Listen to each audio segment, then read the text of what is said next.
Welcome to Sleepless Historian, where history whispers through the quiet hours, and where the strange, tender corners of the past come alive just before you drift to sleep. Tonight we wander into the tangled, muddy, and wonderfully awkward world of medieval romance, a time when love was less about hearts and flowers and more about survival family deals and avoiding eternal damnation. In the Middle Ages, dating didn't exist. You didn't ask someone out. Your parents asked for their acreage. Affection was measured in dowries, and poetry could get you in trouble with both your confessor and your spouse. Love was rarely convenient, often forbidden, and sometimes deadly.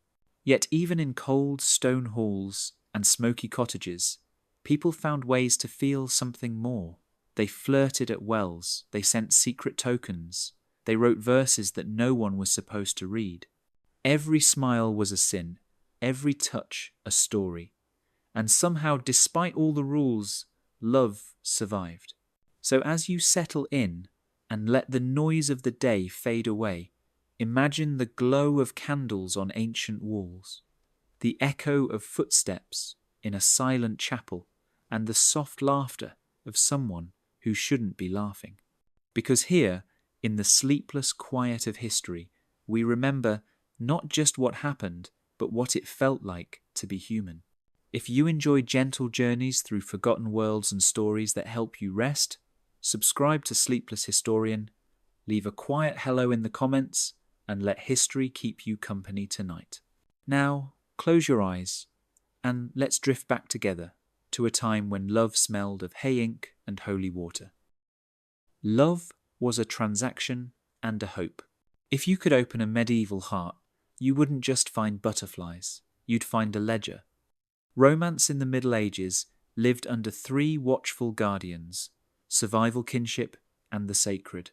Survival asked, "Can this household feed itself through winter?" Kinship asked, "Does this union strengthen our people?" And the sacred, embodied by a church bell that tolled over every field and alley, asked, "Is this lawful, blessed, and properly?" Announced 3 Sundays in a row.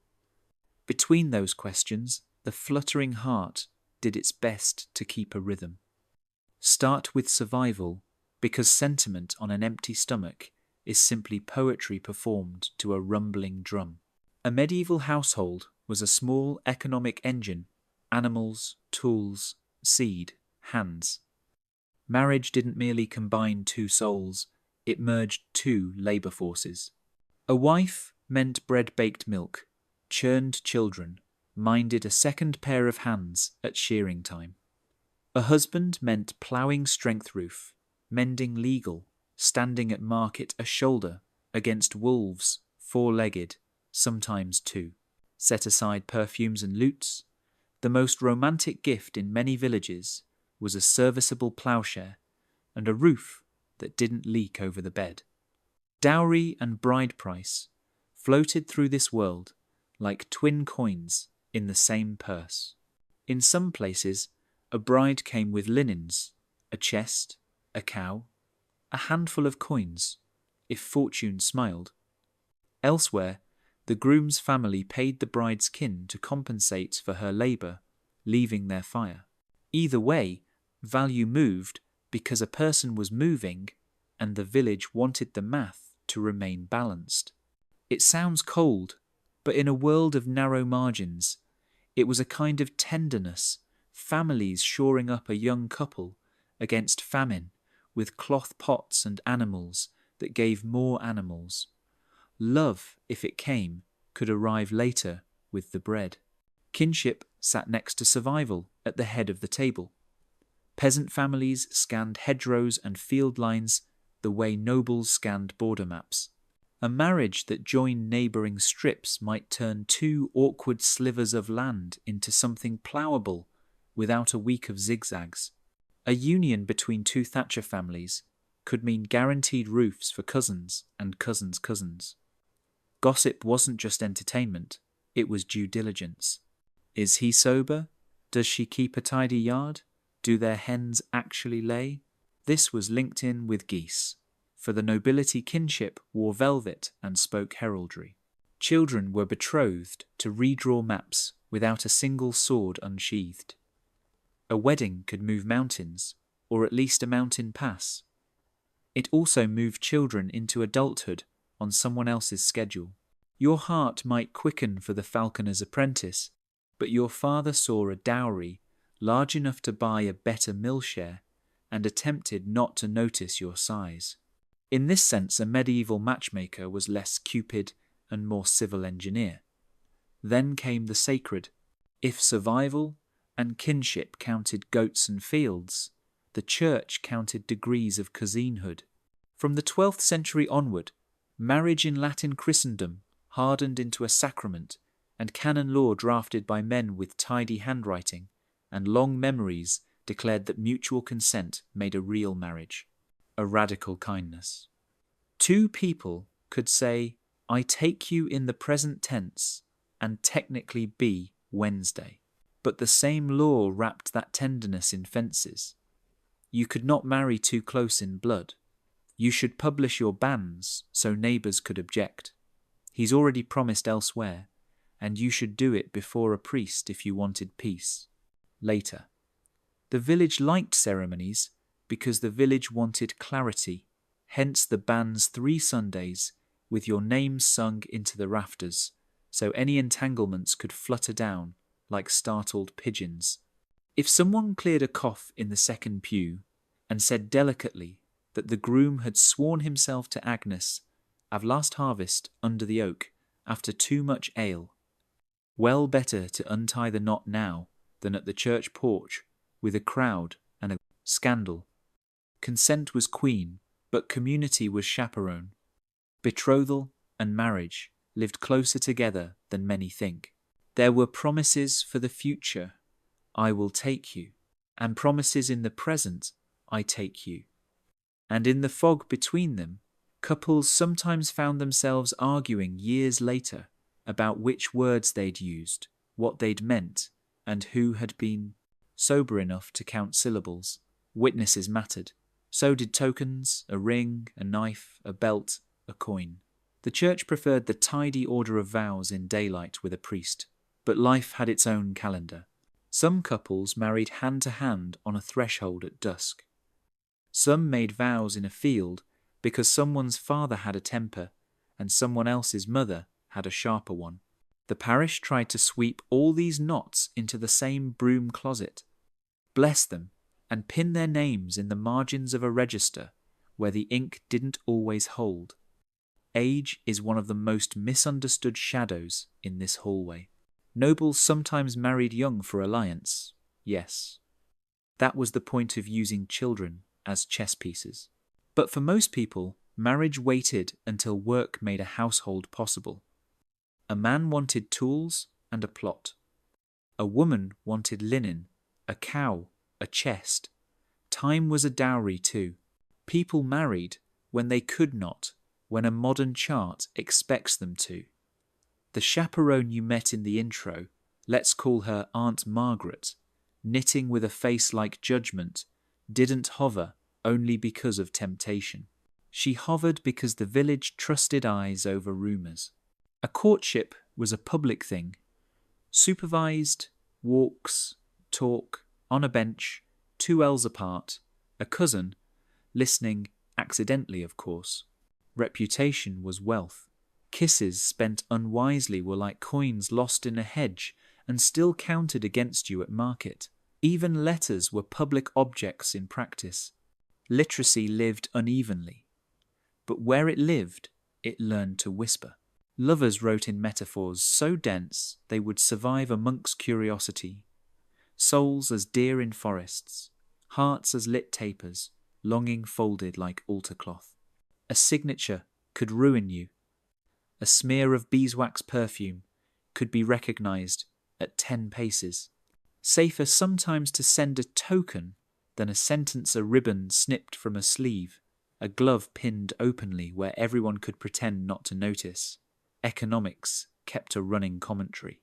A household looked outward for credit and inward for stamina. Bread tasted of the year's luck. When fodder ran low, tempers did too. Love wore work clothes. She who made a good pottage, and he who mended a wheel straight, were sex symbols of a very practical kind. People didn't list humour at the top of their hopes, but they noticed it. Laughter at the hearth was a luxury like honey. You remembered it long after. The law, earthly and ecclesiastical, wrapped marriage with rights and obligations, a woven rope that could snag. There was the conjugal debt, a polite term for the idea that spouses owed each other bodily kindness at reasonable intervals.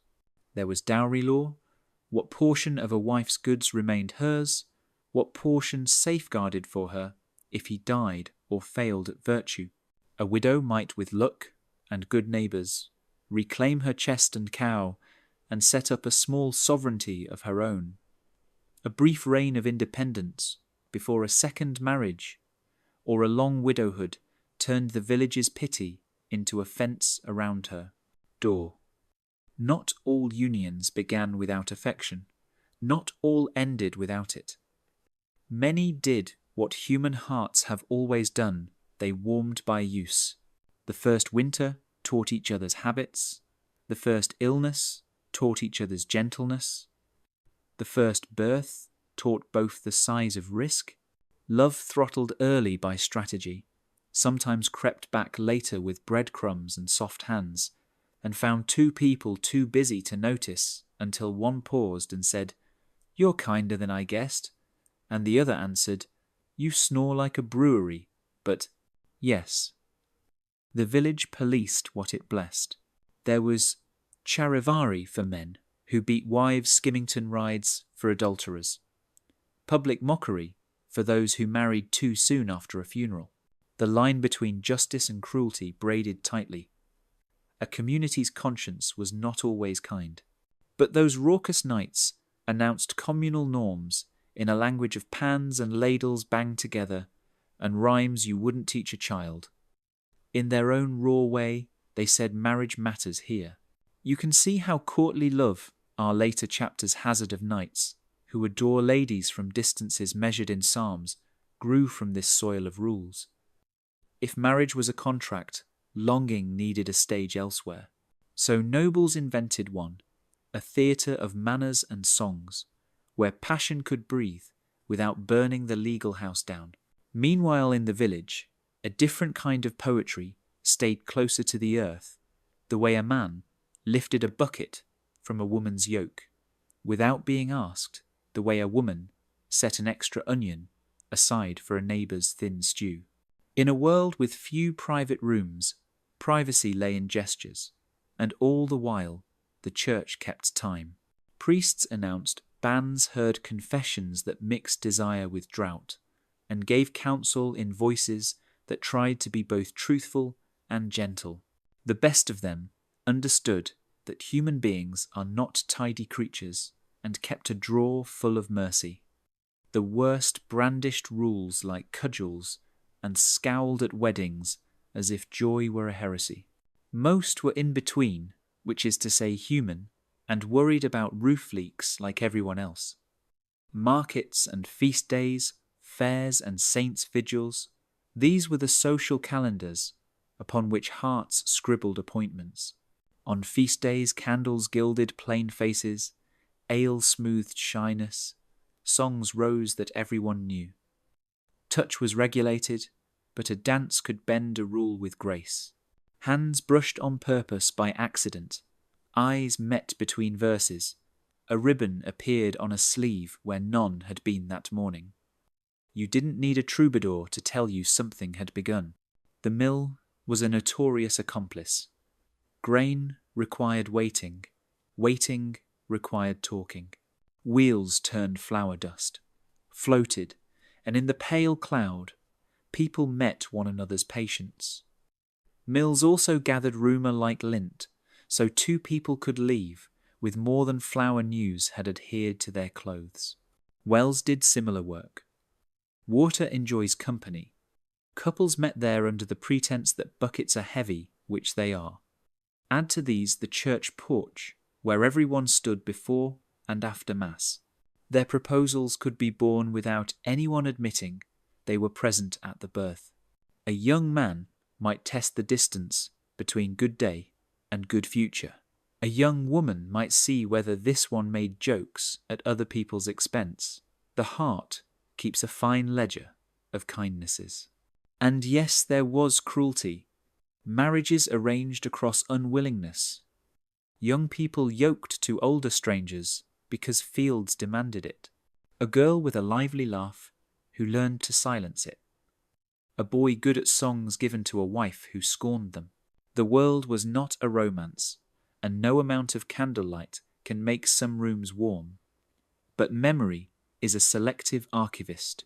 It also kept the sweetness, the child who learned to walk between two hands, to the cow that carved in a blizzard and survived because two people worked together by lantern until their fingers burned the small joke at day's end that made a tired meal taste dear. Rules about blood and bans mind the doors. But within the house, two people built a country. Perhaps the clearest way to understand medieval dating is to admit the word doesn't fit and then listen anyway. There were approaches, negotiations, trial periods, disguised as helpfulness refusals couched as modesty, and arrangements shaped by so many external forces that free will sometimes felt like a feather on a scale of iron. Yet a feather can tip a scale if the moment is right. In quiet corners, people found agency, a girl who drew out a betrothal long enough for another suit to arrive, a boy who saved enough coin and favour to present himself as safe if not prosperous, an aunt who whispered to a priest that a ban should take a fourth Sunday, just to be sure, buying time for what needed time. Even the legal phrase mutual consent smuggled a rebellion into the law it insisted that two voices must speak.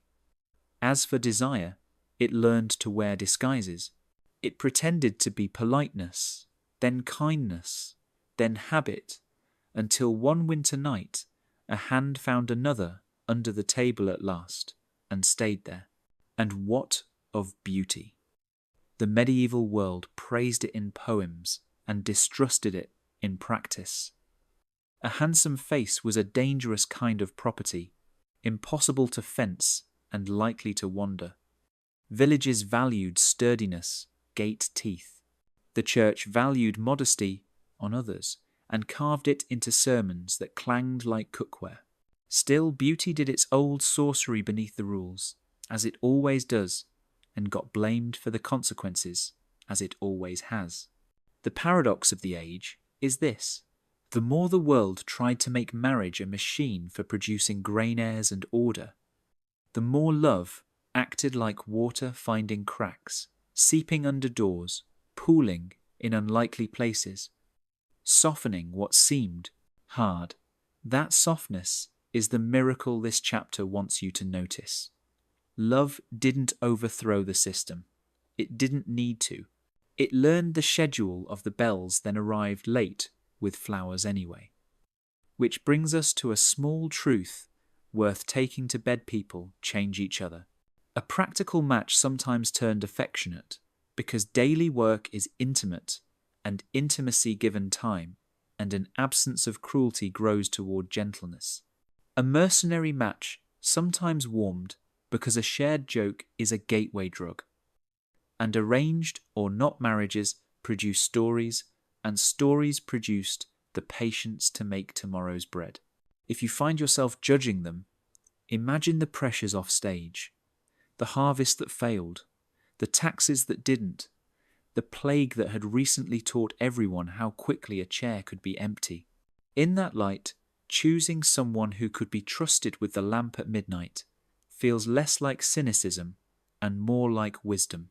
So no, there was no dating in the modern sense, no theatre tickets, no private tables, no starlit walks without an aunt materializing from behind a shrub. What there was, negotiations wrapped in neighbourliness, rituals wrapped in prayer, longing wrapped in metaphor, and the stubborn human preference for company over solitude when the wind turned mean. You might still call it romance, only dressed in wool and mud.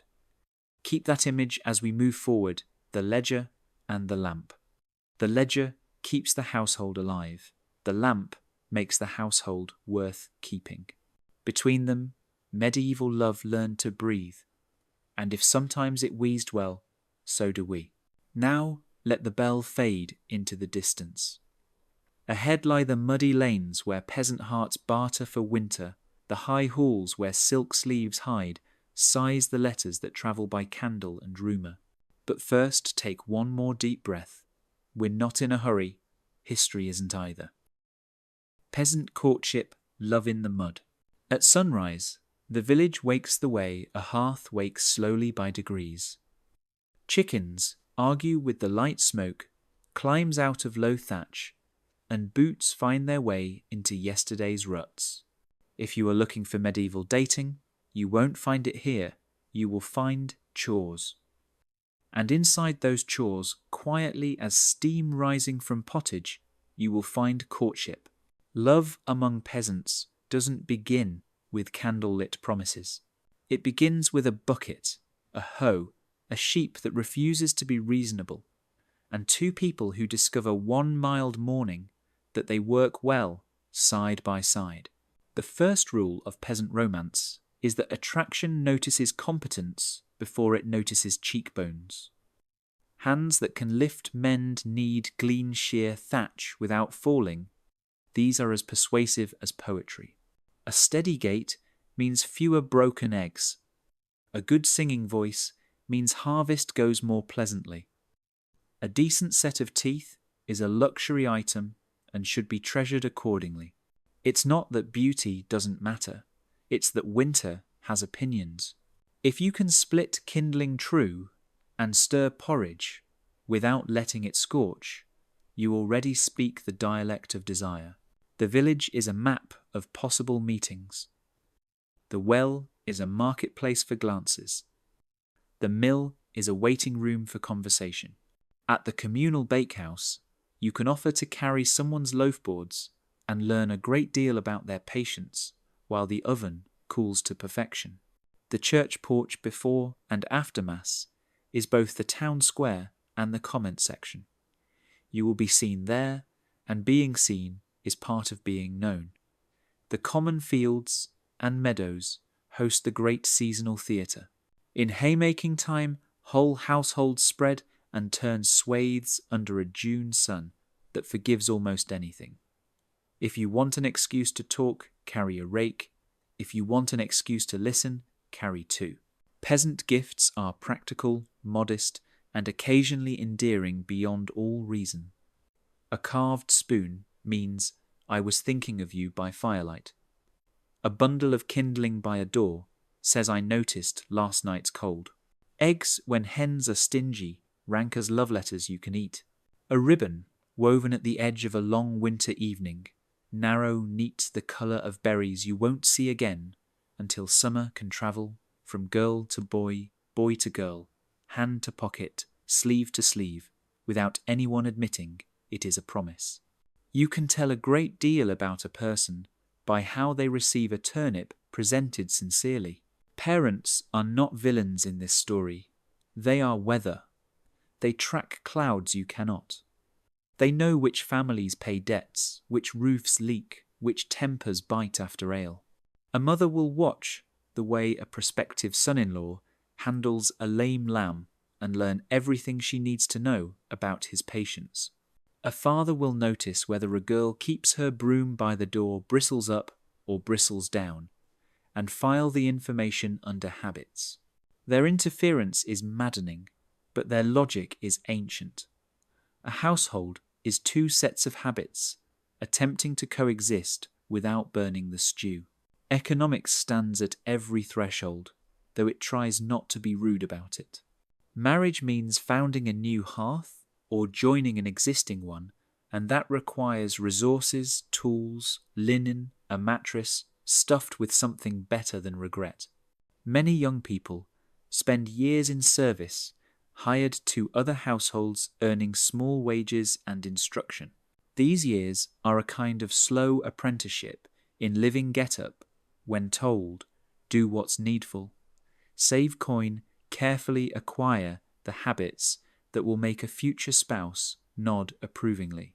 A servant who returns home with a decent cloak, a respectable chest, and no scandal attached, has already written the first paragraph of their marriage proposal without opening their mouth. The manorial world adds its own bureaucratic poetry. In some places, a man who marries a daughter from outside the manor owes a fine to his lord, because her labour, like hay, is local produce and should not be exported without paperwork. It is called merchet, and it is unromantic in exactly the way most paperwork is unromantic. Still, couples navigate it the way they navigate muddy lanes with boots, laughter, and occasional muttering.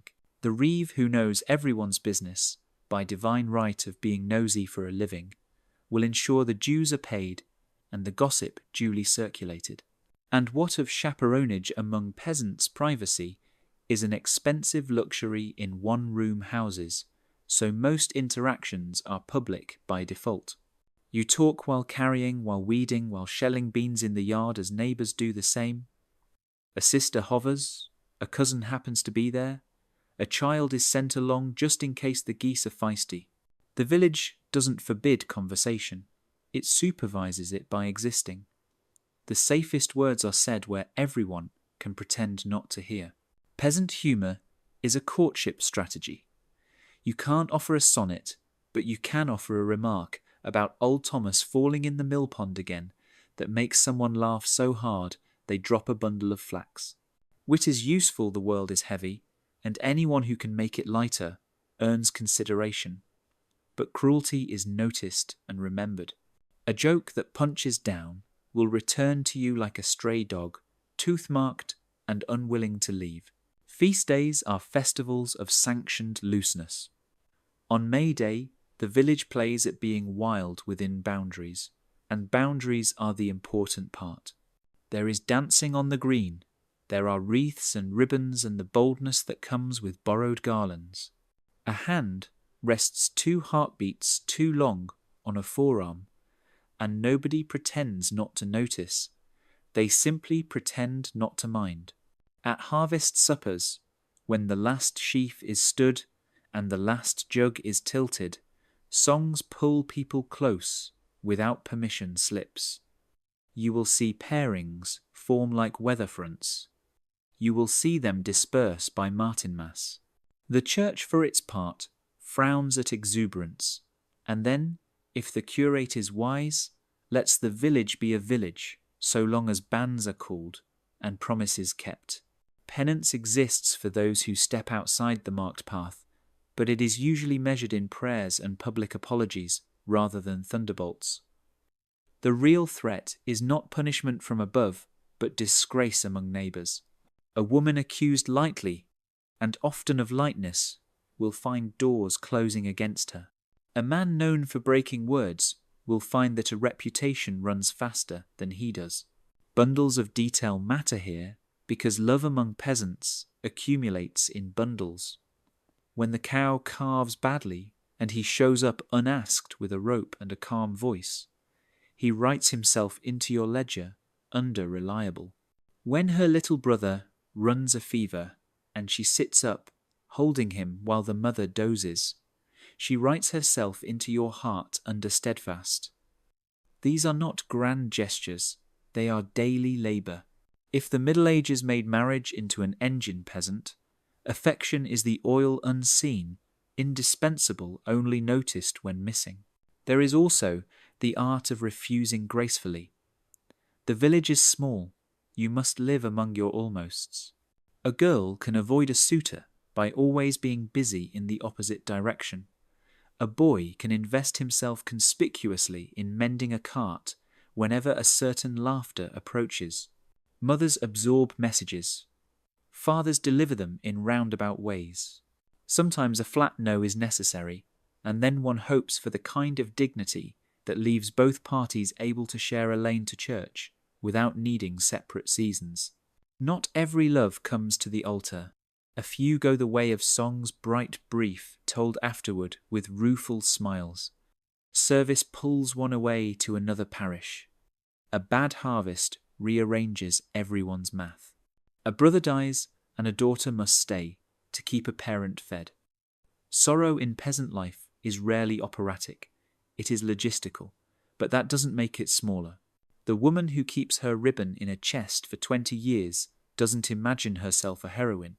She imagines finishing the day's work and opening the chest, sometimes in a quiet hour, because it holds a part of a life that might have been. When a match does move forward, it moves with deliberate steps. There's talk between households, a testing of temper and terms. Dowry might be a cow and linens, contribution on the groom's side might be a tool chest seed, a promise regarding a share of a field. Witnesses are drafted not for romance, but for memory. You want 3 people who can say later what was said now. The bands then ring through 3 Sundays. In those weeks' time has a peculiar taste, half anticipation, half dread, that a forgotten promise might emerge from a hedge like a pheasant. If all goes smoothly, the vows themselves may be simple, the feast modest, the ale slightly too warm, and entirely satisfactory. Wedding days are work days with garnish. Everything that can be done in advance will be done, and everything else will be improvised. A pig is roasted bread, blessed a garland, hung a bed, such as it is made ready. There may be teasing on the processional.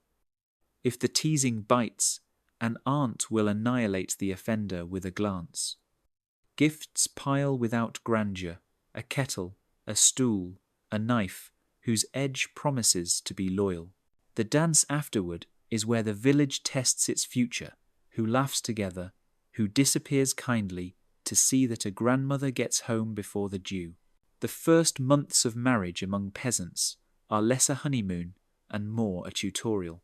Where does the sweeping's pile go? How does he feel about the proper angle of kindling? Does she salt the pottage too boldly? Each discovery is an adjustment, a treaty. Money is counted, but so is time. If he lingers in the yard to repair a neighbour's wheel, what does that say about his heart? If she welcomes a stray cat to the hearth, despite the extra mouth, what does that say about hers? The language of love here is composed of practical verbs.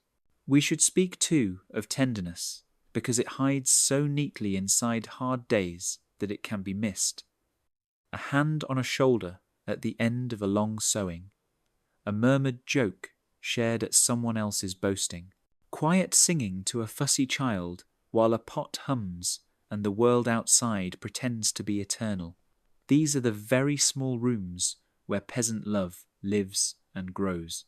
From the road you see only smoke and hear only geese. From the inside you see 2 people learning not to waste each other's strength. And, if we must add, the pinch of humour that preserves truth, yes, there are clumsy moments. A boy tries to look capable and spends 10 minutes wrestling with a gate that opens inward.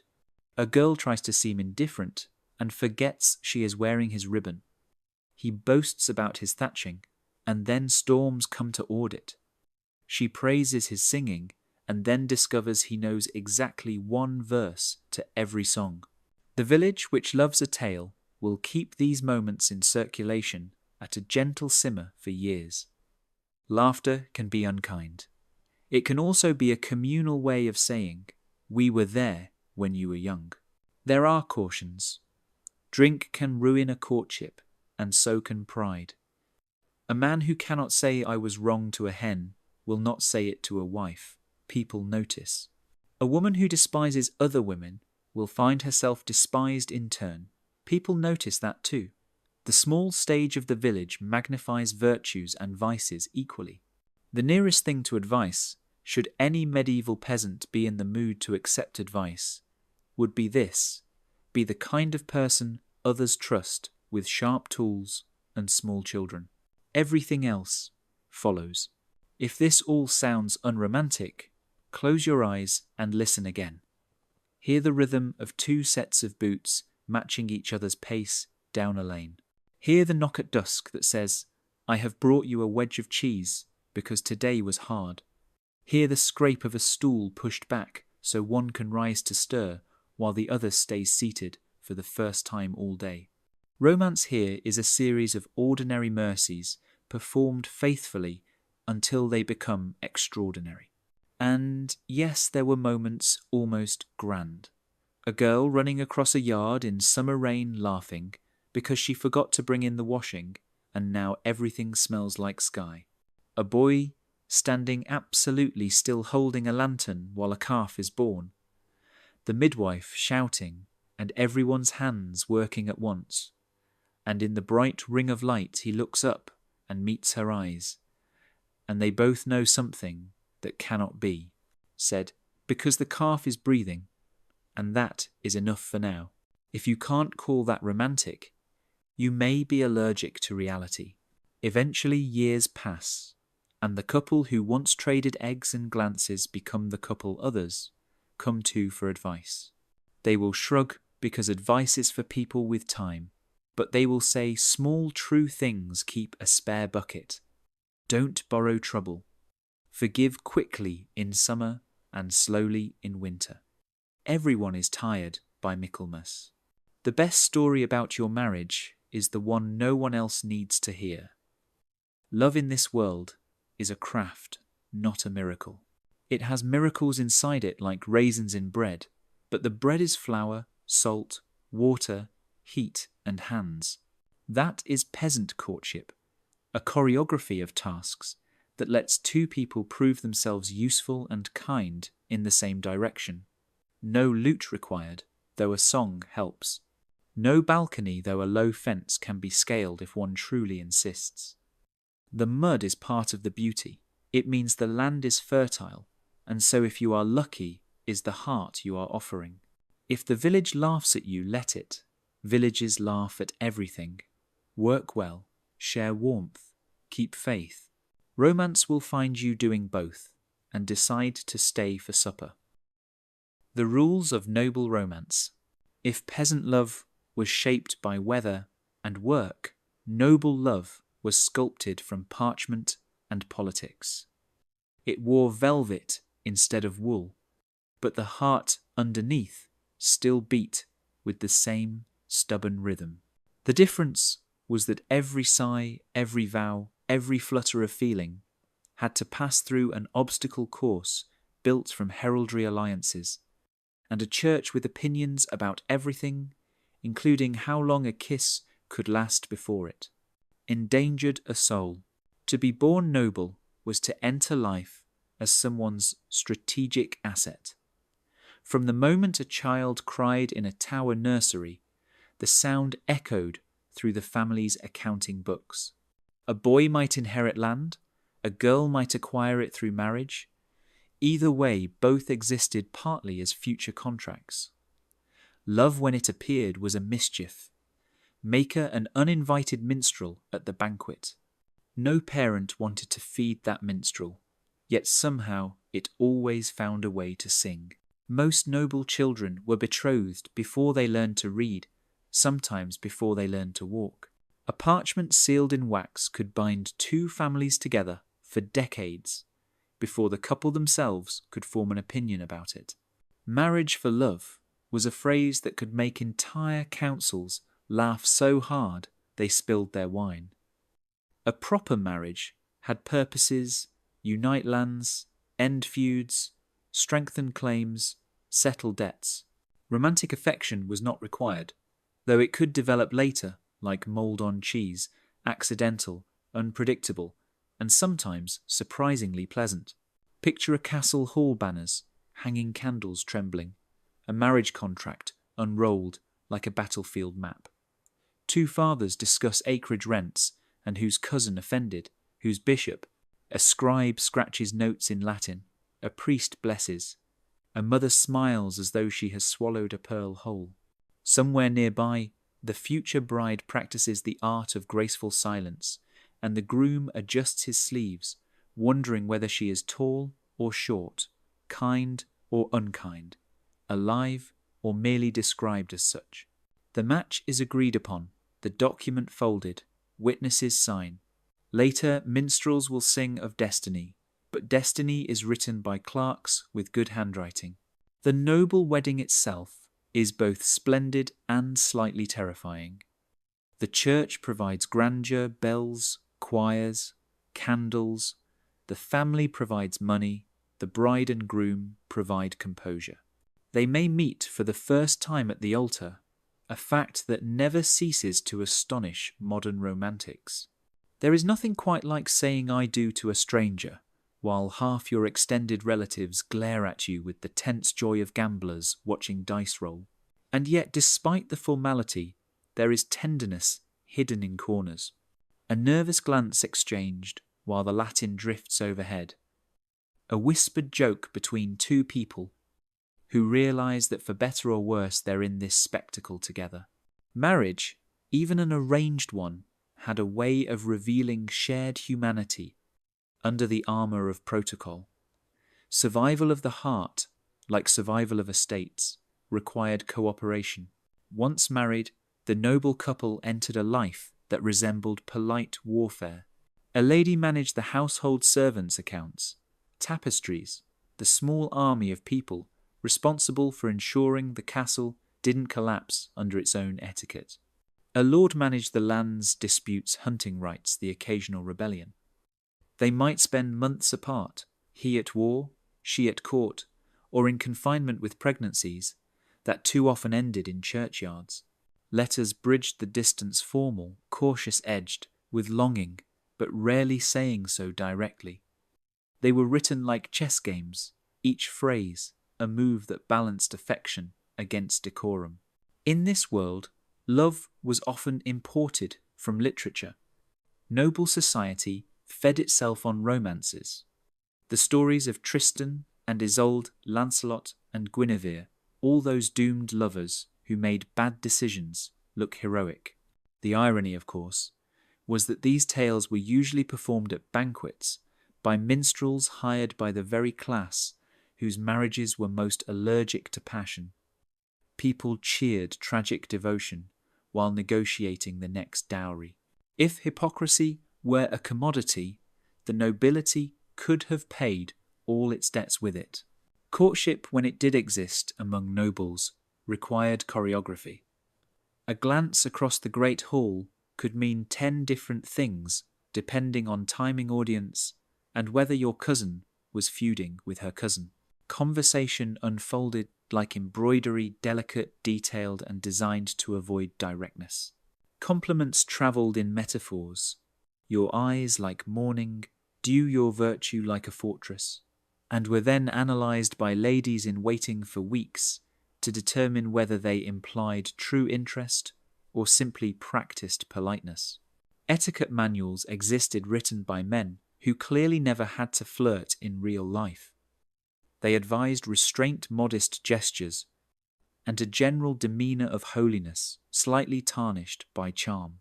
A noble woman who laughed too loudly was reckless. One who never laughed was rumoured to be plotting something. A man who praised a lady's beauty too boldly risked being called a libertine. One who ignored her entirely risked being called a fool. The middle ground, gentle admiration, seasoned with plausible deniability, was the safest terrain. In this rarefied air, emotion became theatre. Grand gestures replaced genuine intimacy. A knight might wear a lady's colours into battle, not because he expected reward, but because it gave his wounds poetic value. A lady might favour a knight not because she liked him, but because his victories polished her reputation like sunlight on silver. Love was not so much forbidden as domesticated, kept on a leash, groomed for display, and released only in poems. Yet, underneath the performance, hearts occasionally rebelled. History and rumour both record noble couples who fell in real love after marriage or despite it. Sometimes they began as wary business partners and grew into companions who shared jokes about their pompous relatives. Sometimes they suffered together illness, loss, exile, and discovered that suffering is the most efficient matchmaker of all. There are letters from the 15th century where a husband addresses his wife, not as my lady, but as my friend. They read like quiet miracles. Still, for every miracle, there were a dozen tragedies. Love affairs across class or creed could end in disgrace, imprisonment, or worse. The church tolerated discreet affection within bounds, but drew bright lines around adultery, and noble gossip enforced those lines more cruelly than any priest. A lady caught in scandal might be sent to a convent for reflection, which was less a spiritual retreat and more an indefinite sentence of embroidery and regret. A man exposed in infidelity risked public penance fines or a dagger from an aggrieved husband.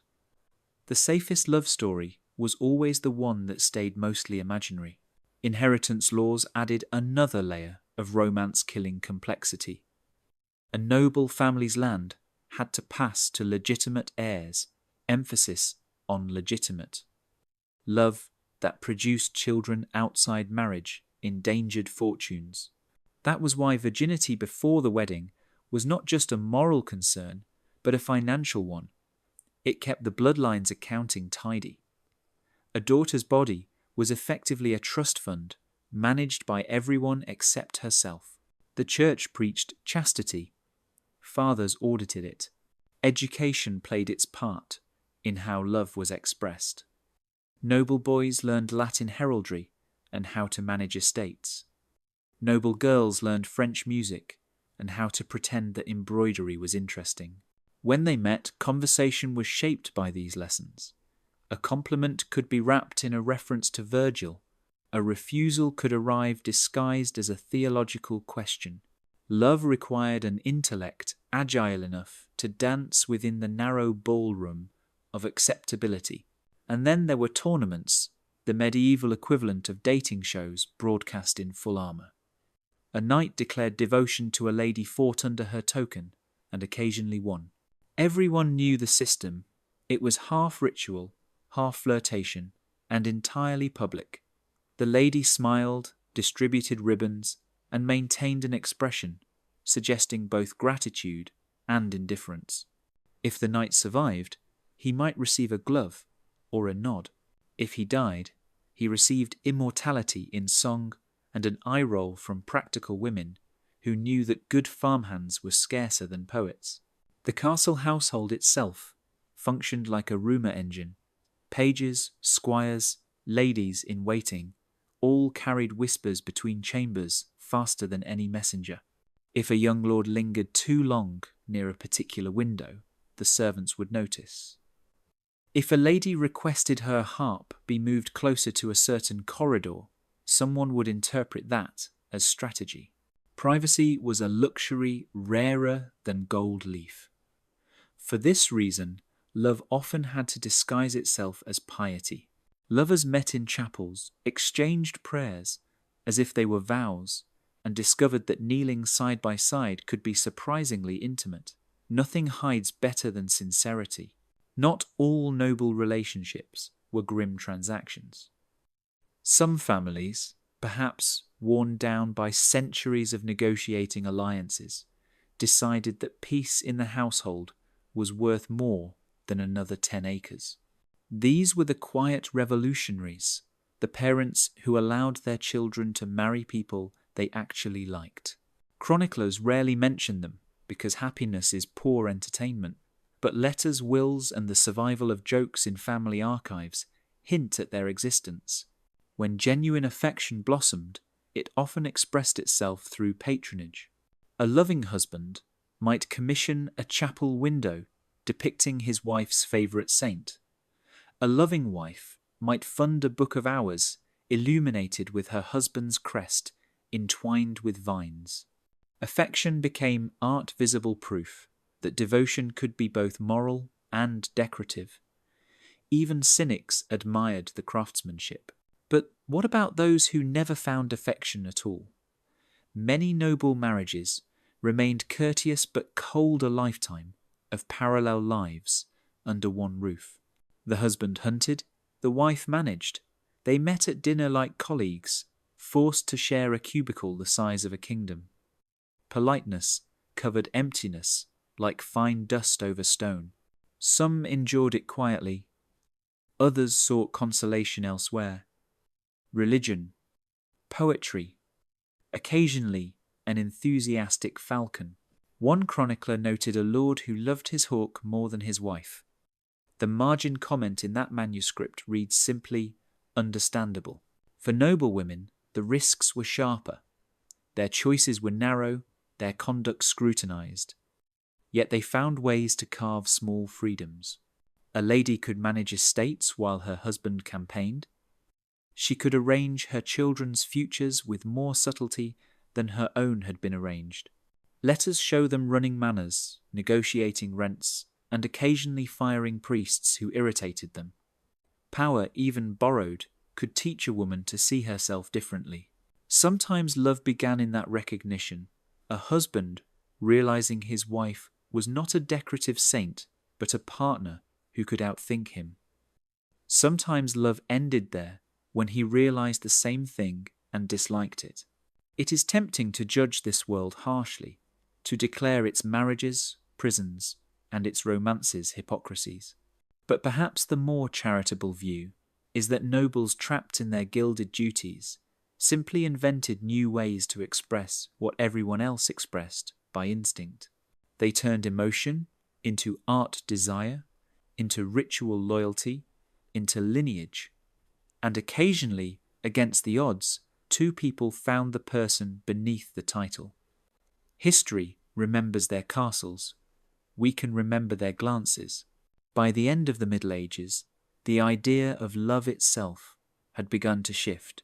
Troubadours and poets had sown the seeds of a new thought that affection might ennoble as surely as bloodline. The Church grudgingly absorbed some of this sentiment, preaching that mutual love strengthened marriage rather than endangered it. It was progress measured in size, not revolutions, but size add up. So when you imagine a noble wedding, think less of crowns and more of calculus. Two families balancing ambition, two individuals trying to locate humanity amid ceremony. Somewhere in the corner, a bard strums a lute, singing about love as if it ruled the world. Everyone knows better, but no one tells him to stop. Because, for all their power, the nobles still like to believe that one day maybe someone might sing about them and mean it. Courtly love, the art of longing. If noble marriage was an alliance written in ink, courtly love was the margin Doodlevine's hearts and a small knight climbing a ladder no one asked him to climb. It was the medieval world's most organized, civilized yearning, with excellent manners practiced in chambers, perfumed with rosemary and philosophy. The premise was simple and impossible. Adore a lady who is not yours, prove your worth, by suffering beautifully and do absolutely nothing that would satisfy you or alarm her husband. The fashion took shape in the 12th century along the warm lyrical strip of Europe we call Occitania, where troubadours invented songs with as many rules as a monastery and as much longing as a drought. They called it fin amour, refined love. Love filtered, clarified, poured into a crystal glass and sipped slowly while someone played the vielle. The lady was the domna, placed on a height, moral and architectural. The poet often hid her name behind a coded nickname, the senhal, so that everyone at court could pretend not to guess correctly. The music was tender, the metaphors careful, the yearning punctual. In theory, this love improved you. Desire became a school. The syllabus listed humility, generosity, courtesy, and secrecy. You learned to hold your tongue steady, your gaze moderate, your boasts give alms, keep confidences, rinse and repeat, until your pride softened into something almost thoughtful. If ordinary infatuation makes people ridiculous, courtly love try to make them bearable. Suffer, it said, but write neatly about it. The more inconvenient the love, the more it promised to polish the soul, as if the heart were brass and despair, a fine sand. Our best-known manual on the subject is a 12th century treatise, often attributed to Andreas Capellanus, who approached love the way a clerk approaches a ledger. He listed rules, categorized symptoms, offered cases from imaginary tribunals. Avarice, he warned, is the enemy of love, which is true whether you wear silk or homespun. He also suggested, cheerfully disastrously, that real love rarely thrives inside marriage, a line that surely helped sales at the time and ruined dinners afterward. Whether Andreas was sincere, satirical, or merely ambitious remains a debate. The important point is that people copied his book, quoted it, and behaved as though love were both a fever and a code. Eleanor of Aquitaine and her daughter Marie of Champagne hover like patron saints over this world, not because they invented love, but because their courts hosted its theatre. Poets tuned their strings under their windows. Storytellers tested new plots in their halls. Later, writers would talk about courts of love, where highborn ladies judged romantic disputes. Did he adore enough? Did she reward too easily? Historians grumble that these were more salon than courtroom, more witty conversation than verdict. Still, the image lingered women for once presiding over the rules of a game men usually wrote. Whether or not official verdicts were ever handed down, unofficial ones certainly were, and reputations rose or fell accordingly. The choreography looked like this. A knight chose a lady above his reach, married higher ranked, or simply too luminous for the practical world. He pledged service not, ownership, not even expectation, merely the intention to become better in her light. He wore her colours blue ribbon at the sleeve, a favour tucked near the heart into tournaments where everything was both deadly and decorative. He wrote lyrics that praised her eyes, which resembled natural phenomena that had the good sense to be distant stars dawn the occasional, morally uplifting brook. He promised obedience within bounds and silence beyond them. And he waited. She, for her part, had the difficult role: accept devotion without inviting disaster, encourage virtue without encouraging scandal, remain admired, not besieged. A glance could be a benediction, a token, an absolution, a word carefully chosen, carefully placed, a winter's worth of courage. If she was clever, and she usually had to be, she could direct this eager armoured comet toward noble tasks. Defend the weak curb, your tongue, pay your debts, go pray until the urge to compose bad poetry fades. In this theatre the lady was stage star and sometimes director. The plot succeeded when nothing happened. Around them, literature bloomed. Tristan and Isolde brewed long sorrow. Lancelot and Guinevere perfected the art of noble catastrophe.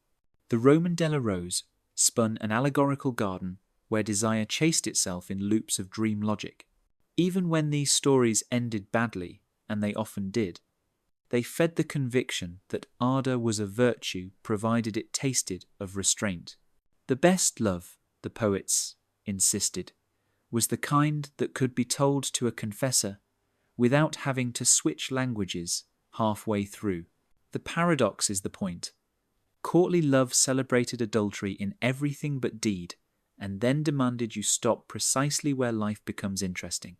It made emotional fidelity to someone else part of the moral education of a person already married or destined to be. That moral haze gave the fashion both its glamour and its absurdity. It was a safety valve, say some scholars, bleeding off passion from marriages built for politics. It was a social polish, say others, teaching powerful people to handle power without trampling hearts. It was also, frankly, entertainment, eloquent people showing off in a world hungry for eloquence. Tournaments turned this inward drama outward. Imagine a field edged with pavilions, stitched like candy trumpets, pennants, shining horses, and then always the rational fear of death. Knights tilted, broke lances, tumbled, rose, bowed. The lady's favour glove sleeve, the thin mercy of a ribbon, fluttered like a private flag above public risk.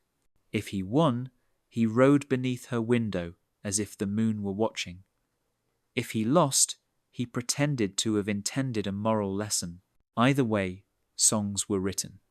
A sceptical aunt might observe over embroidery that blacksmiths should receive equal adoration. The poets did not take the hint.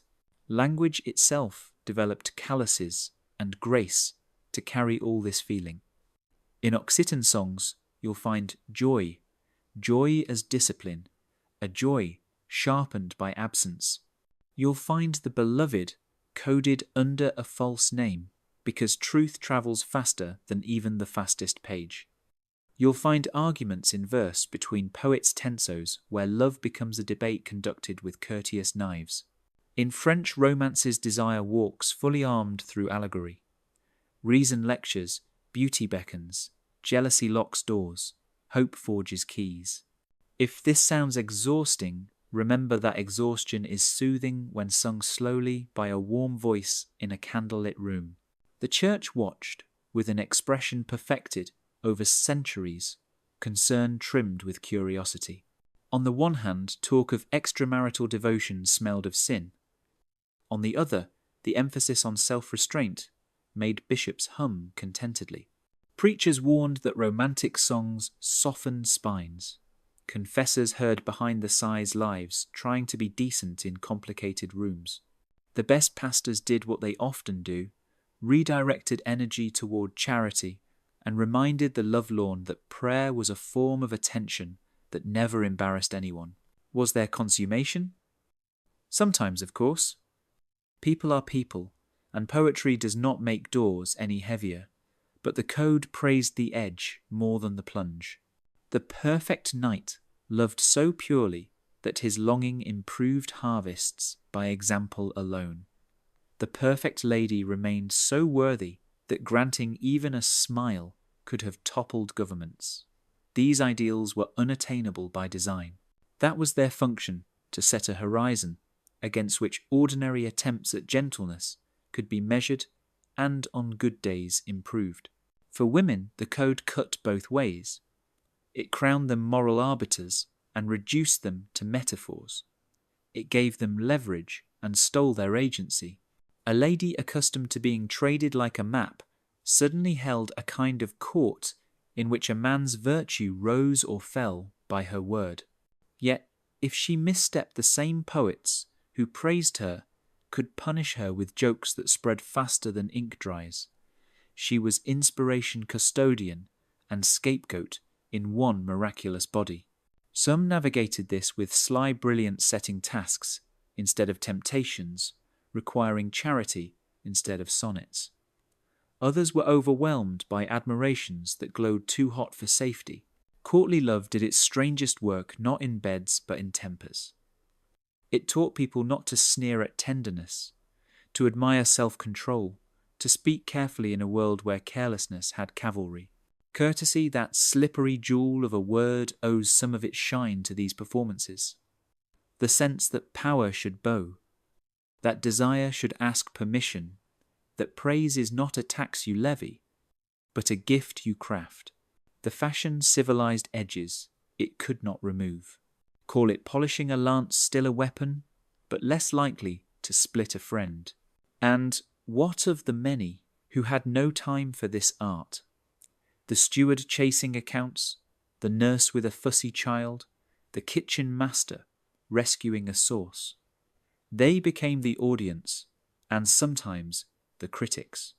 A kitchen can hear everything, and no one tells a more accurate story than a person whose hands smell of rosemary and ash. The servant saw, who truly risked something, who merely posed, which tokens were returned, folded, which were kept hidden in a sleeve, long enough to be meaningful. Courtly love might speak in high rooms, but it had witnesses downstairs. Eventually fashions shift. By the later Middle Ages, the code frayed. War grew uglier, piety stranger, money louder. The printing press arrived like a new kind of minstrel, faster, tireless, indifferent to blushes. Yet the idea that longing can refine us did not vanish. It dipped beneath theology and re-emerged in manners. It slipped past politics and flowered in novels.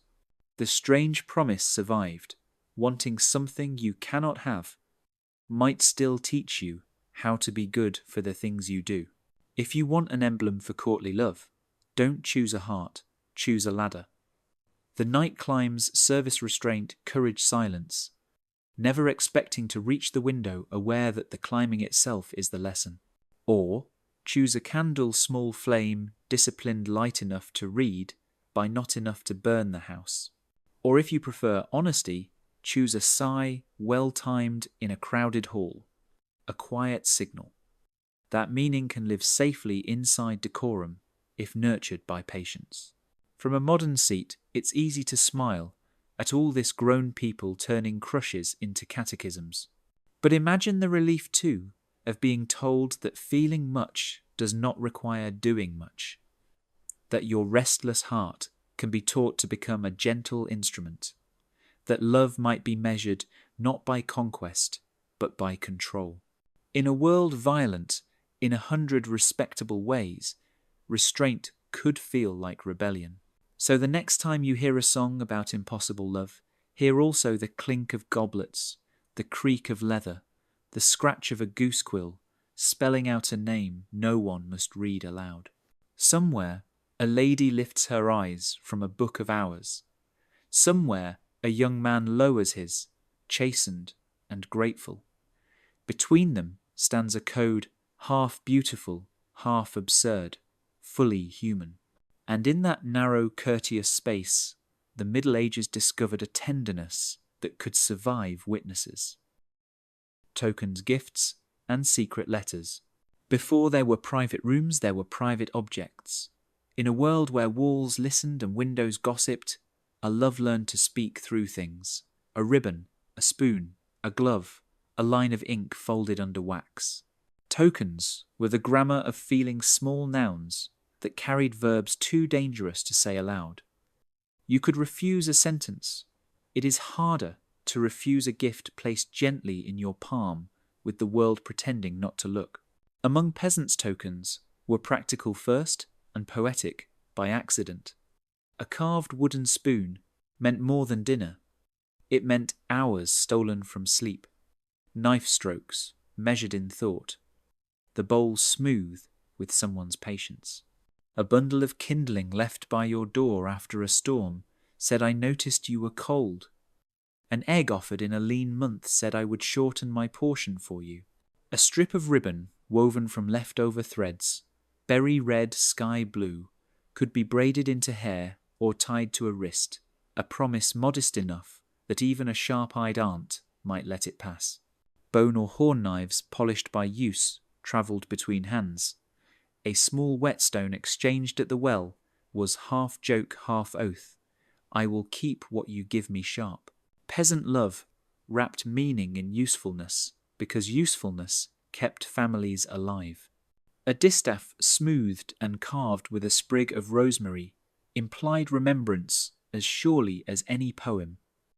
A small broom bristles bound tighter than necessary implied care for futures not yet swept. When words were costly, repairs were romantic. "I fixed the hinge," a boy might say, and the sentence carried as much heat as "I adore you" in a better funded language. Even food learned symbolism. A wedge of fresh cheese, traded when cows were newly calved, tasted of hope more than milk. A heel of good bread laid aside through the day and offered at dusk meant you were on my mind at noon. Nobles played the same game on a richer board. Gloves were messages in leather, delicate kid for tenderness, heavier gauntlets for spectacle. A lady might drop a glove by accident where the right eyes could retrieve it. A knight might wear that captured hand at his sleeve as if it guided his arm. Sleeves themselves became vocabulary. To detach your sleeve and gift it was to license admiration. To wear someone's colours braided through a cuff was to fly a small portable banner of loyal attention. Girdles, pins and brooches spoke in gemstones and craft. Jet whispered mourning and gravity. Pearls murmured purity. Amber warmed with the heat of a palm, and was therefore thought a little dangerous. Rings condensed entire sentences into circles. In the late Middle Ages, posy rings carried mottos in cramped secret letters, French or Latin tucked, where only skin could read de cœur, entier, with whole heart, souvenez de moi, remember me, or the cheerful, reckless, amor, vincit omnia. To give a ring was not always to promise. Marriage lawyers would have liked that clarity, but it was to admit seriousness. The church frowned at ambiguity, and then pragmatically kept excellent records of it. In quarrels, tokens became witnesses. He gave me this could mean the difference between tears and a fine. Piety provided excellent camouflage. A paternoster, what we'd call a rosary, could be counted by day for prayer and counted by night for longing. Beads of coral bone or glass slid silently while a mind replayed a glance.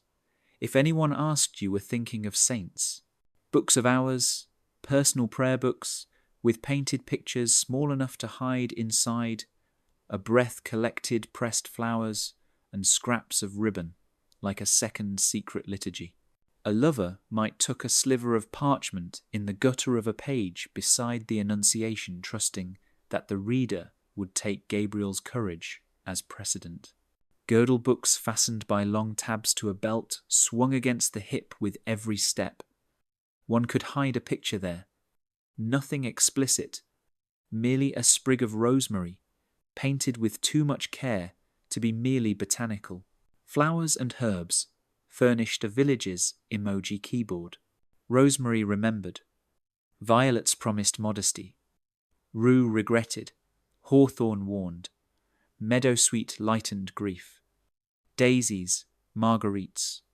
Let a girl named Marjorie declare herself without spelling lessons. Not all meanings were stable. No medieval council standardized the lexicon, but the gist travelled with seasons. A posy pinned where it could be seen said as much as a paragraph, and because flowers wilted, they argued for speed answer today before the message turns brown. Letters were the most daring tokens, portable hearts wrapped in paper. Literacy lurked unevenly across the map of Christendom, but where it lived, it bred ingenuity. A peasant girl might ask the parish clerk to write for her, and the clerk would pretend not to know that the recipient would ask him to read it aloud 2 days later. A noblewoman might write in her own hand, neat, persuasive, full of trained curves, and seal with green wax if the message were hopeful, black if it carried grief, red if it needed haste. Wax was the door.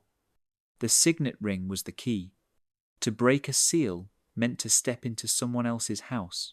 A servant who delivered a letter unopened wore invisible honour. A servant who peeked gambled with livelihood and soul. The prose of medieval letters was more polite than modern messages because the world around them was not. To my entirely beloved began notes between people who had barely spoken, not because they were insincere, but because custom knew how fragile beginnings can be. You thanked God for the health of the recipient, even if he had a cough. You begged news by the next trustworthy hand. You slipped news about grain prices between metaphors, about stars and saints, so the letter could be defended as practical if discovered. In courtly settings, a senhal, a code name, kept the lady unnamed while ensuring everyone interested recognized her at once. In villages, a heart was disguised under market talk. Please tell your mother I found the good onions, a line might read, and everyone understood onions were not the point. How did you send a letter, on foot if near? By horse if wealthy, by pilgrimage if cautious. A cousin bound for a shrine could carry more than prayers. A peddler might tuck a folded square among needles and lace. A monk might slip one beneath a binding strap with an expression of absolute innocence perfected through practice. Time stretched, responses took days or never. Patience learned to sit with hope and not be rude.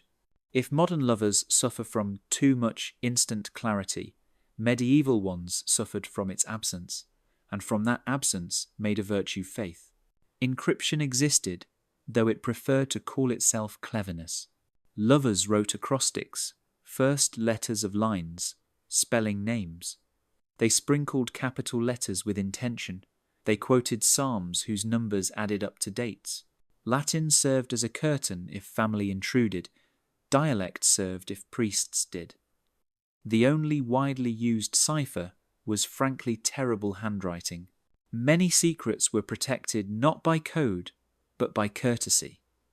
The understanding that some envelopes should not be unsealed, and some silences should not be questioned too aggressively, if you wanted your own discretion respected on a future market. Day. Go-betweens carried reputation, like jugs of milk spill-proof, if you respected them sour, if you didn't. Older women, with common sense and uncommon hearing, made the best intermediaries. They knew which door to knock, which phrase would calm a frightened girl, I will stand in the porch while you speak, which man would mistake kindness for invitation, and therefore needed stiffening with a proverb. A chaplain with a gentle face might ferry a scrap of parchment tucked inside a homily. A steward might make room for a parcel of ribbon in a crate of pepper. Every castle had at least one person who could be trusted with almost anything because they had already seen worse. Every village had at least one who could not be trusted with a thimble because the thimble would be a ballad by sundown. Tokens had rules some written, most felt. Too costly a gift to too poor a recipient smelled like entrapment or insult. Too intimate a token too early made neighbours shake heads. Return a token if you must end a betrothal. Keep it if you want people to suspect drama. In disputes heard before local or ecclesiastical courts, objects stood up to testify.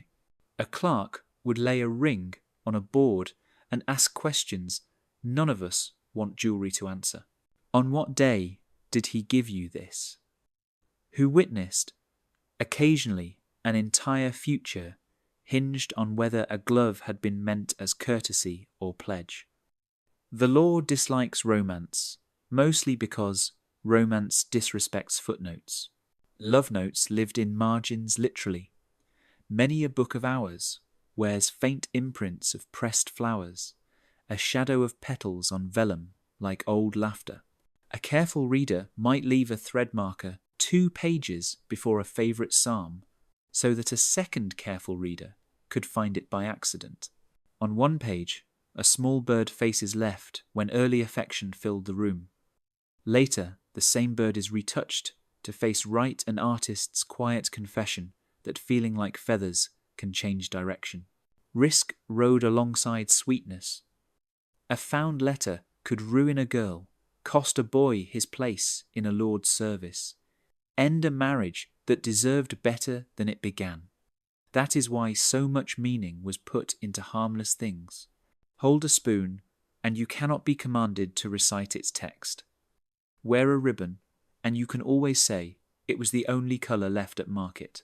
Kiss a book, and none can tell whether you kissed the words or the woodcut beside them. Love learned plausible deniability because safety demanded it, and safety, let us admit it, kept second chances possible. We should step into 3 rooms briefly and listen. In the first, a low cottage, a girl spreads a clean cloth and sets down a borrowed psalter. She cannot read the Latin, but she can read the careful fold that someone he left between the canticles. Inside is a sliver of parchment with 4 words and a dot. The words are not bold, they are tidy.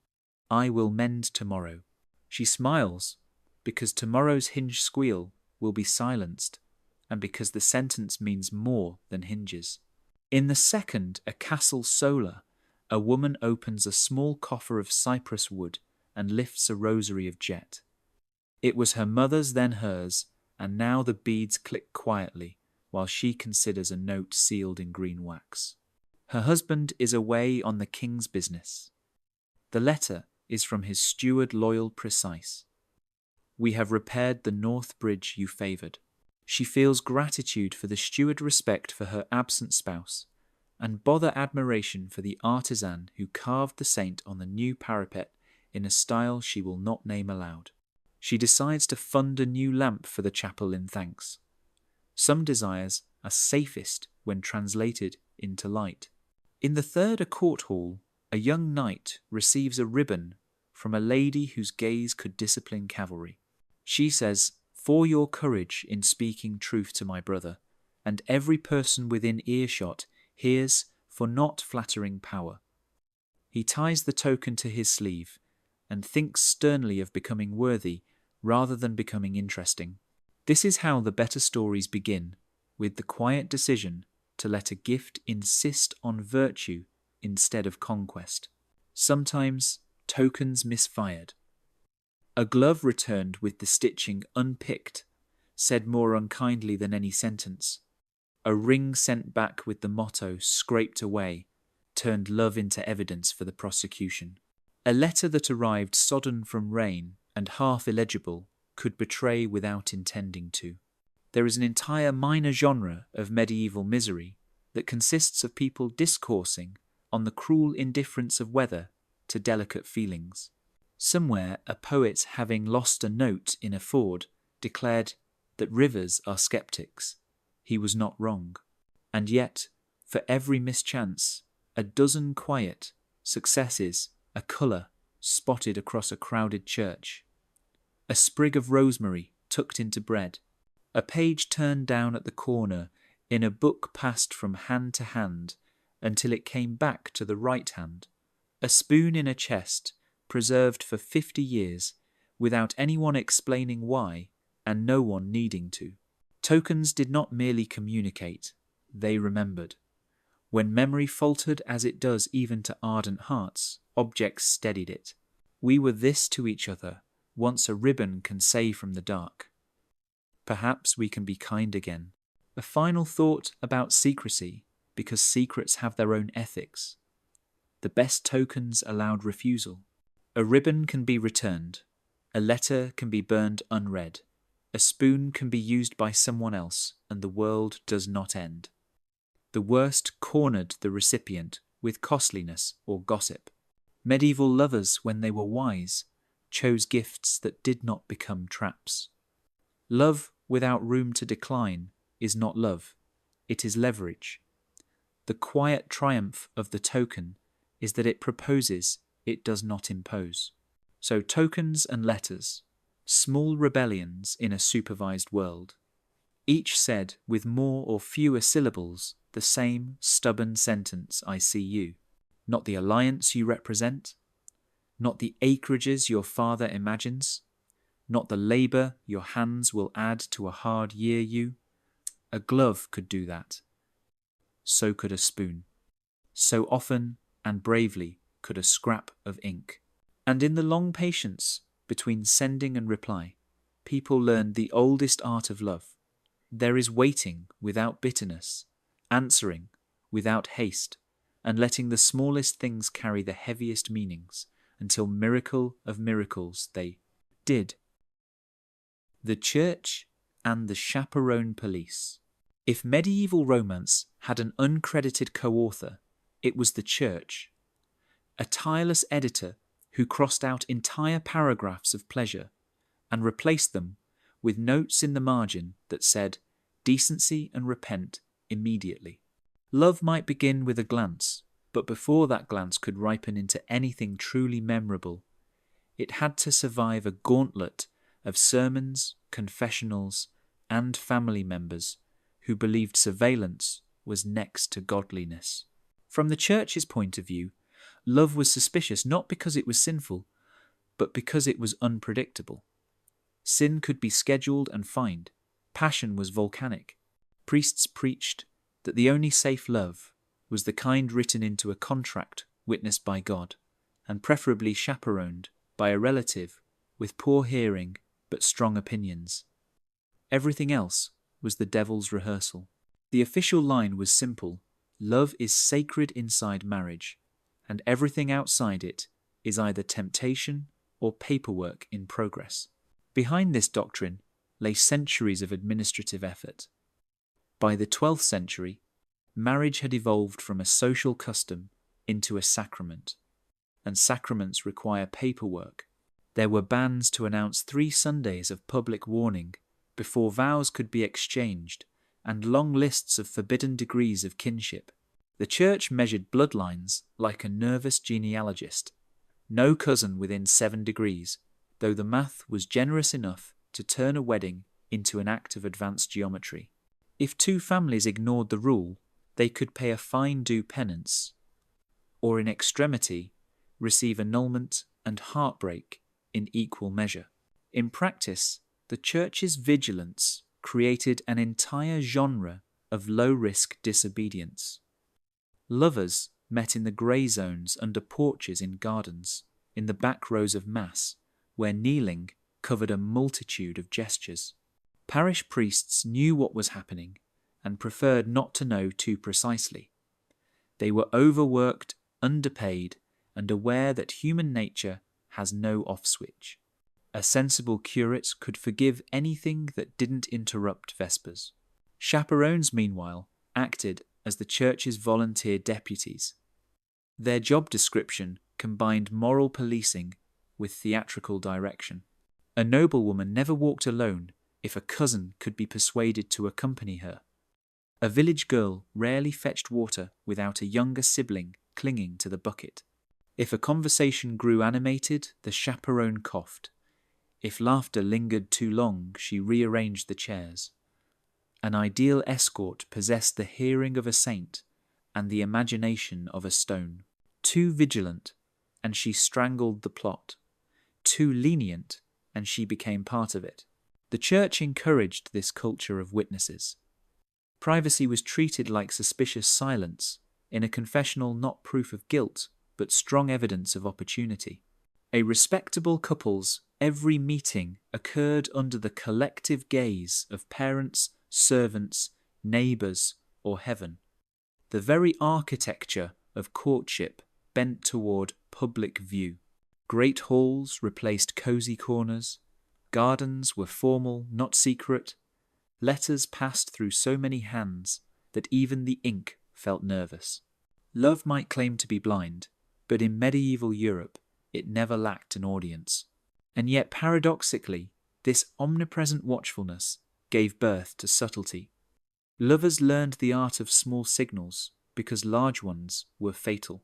A touch of the sleeve during a dance, the exchange of a prayer request, the synchronization of visits to the market, these became the punctuation marks of forbidden syntax. In villages, flirtation evolved into a slow-motion dance of errands. In castles, it turned into a tournament of restraint where a single smile could fill a winter. The church, intending to suppress desire, instead taught it patience and poetry.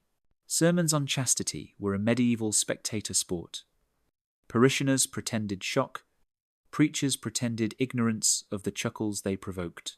The pulpit thundered that flesh was frail, that kisses led to chaos, that modesty was armour. The subtext, as every married person in the room knew, was that passion within limits kept both households and confessions tidy. Better to marry than to burn, thundered Street Paul, and half the congregation nodded, thinking mostly about firewood. Confession itself played a double role. Officially, it was spiritual hygiene.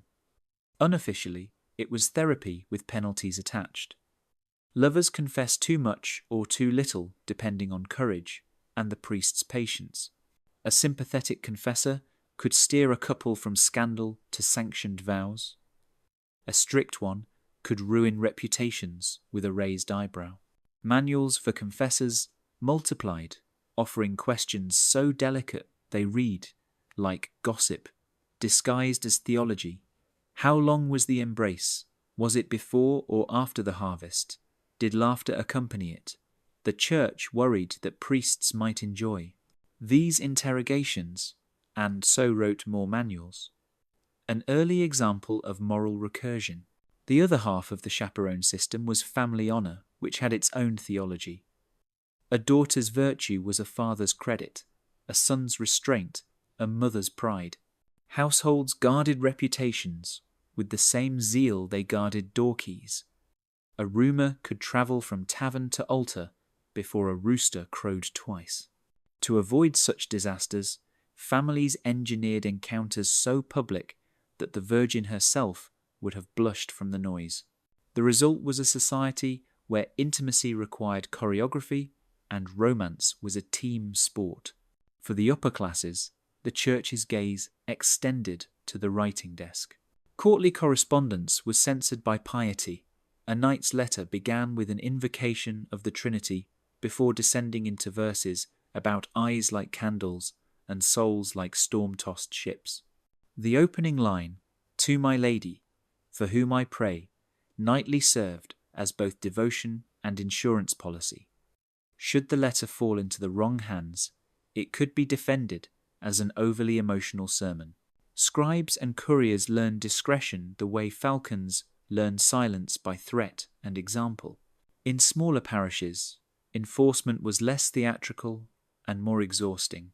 Local priests mediated disputes over betrothals gone wrong, weighed whether a promise whispered in a barn counted as binding, and fielded questions like, "If we hold hands after the banns are read, does that mean we are married?"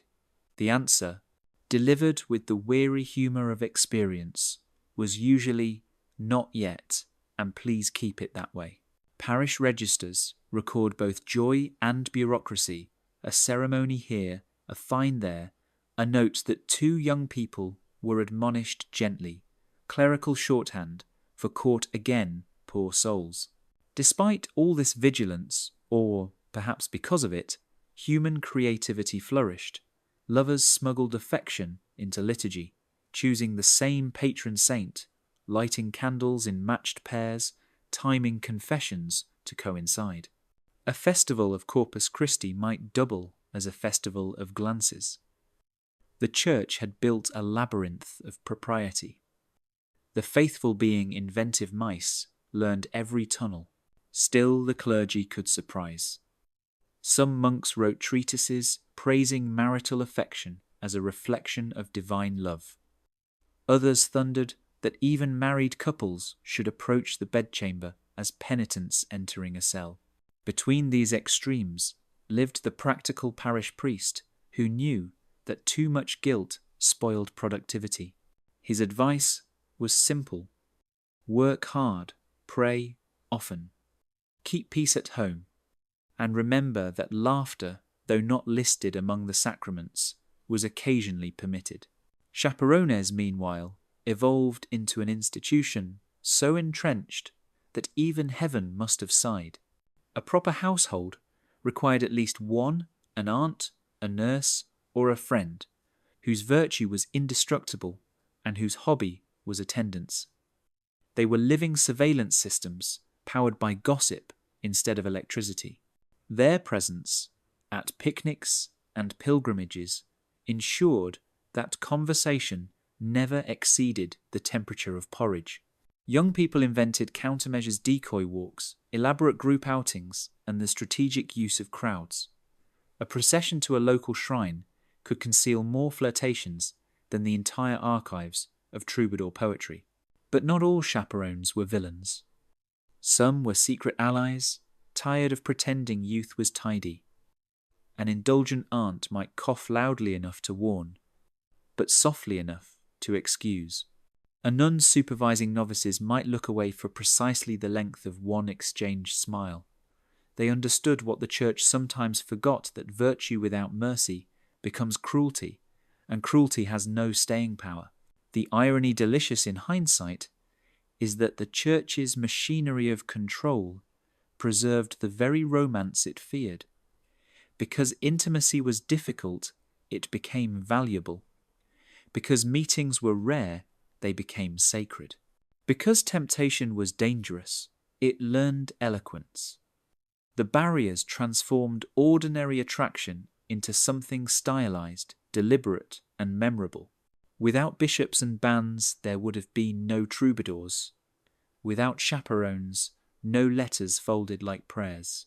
By the late Middle Ages, reformers began to complain that the laity had grown too worldly in love, that confessions sounded more like songs than sins.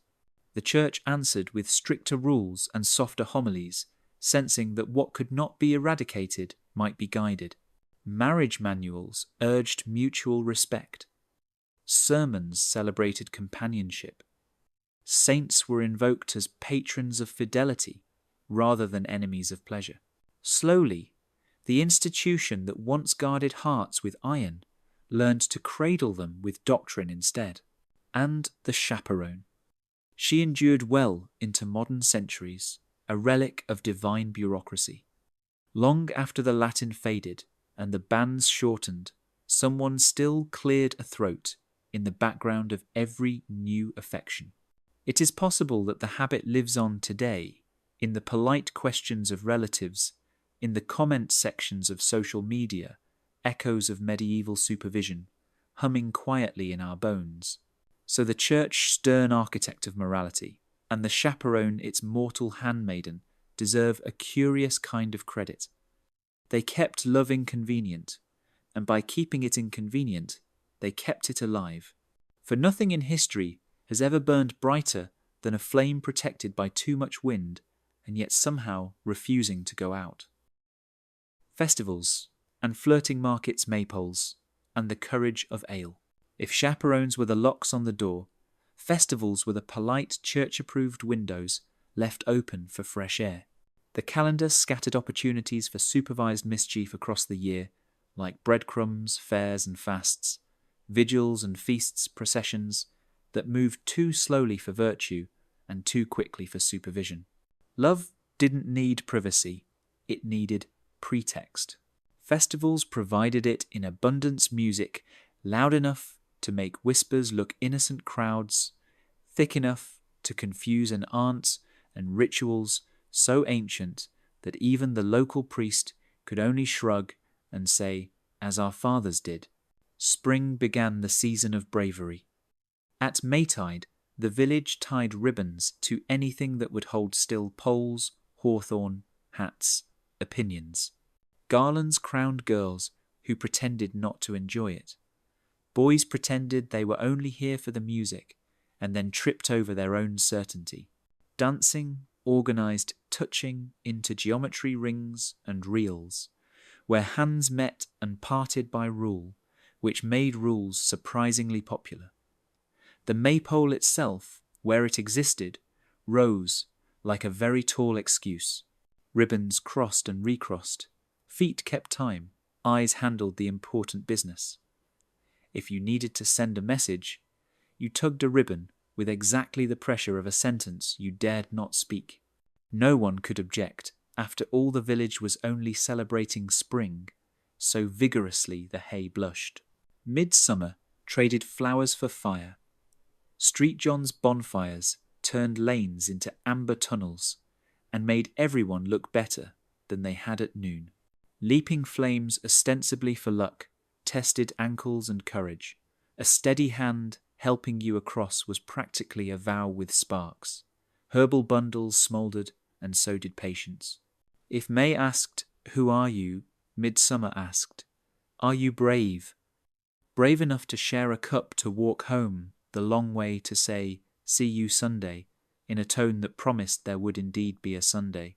Markets and fairs were the everyday festival's permission slips, signed by necessity. Cheese, wool, gossip, all the essentials gathered on market day, and so did hearts. The chatter alone performed matchmaking prices, debated tools, admired reputations, measured by how many people nodded when your name was spoken. Travelling minstrels tuned their instruments, while merchants tuned their lies, and between the two young people discovered that conversation is easier when 3 other conversations drown your blush. a new belt, a better knife. Yes. Also, that ribbon, that means nothing, obviously, unless it fits your sleeve suspiciously well.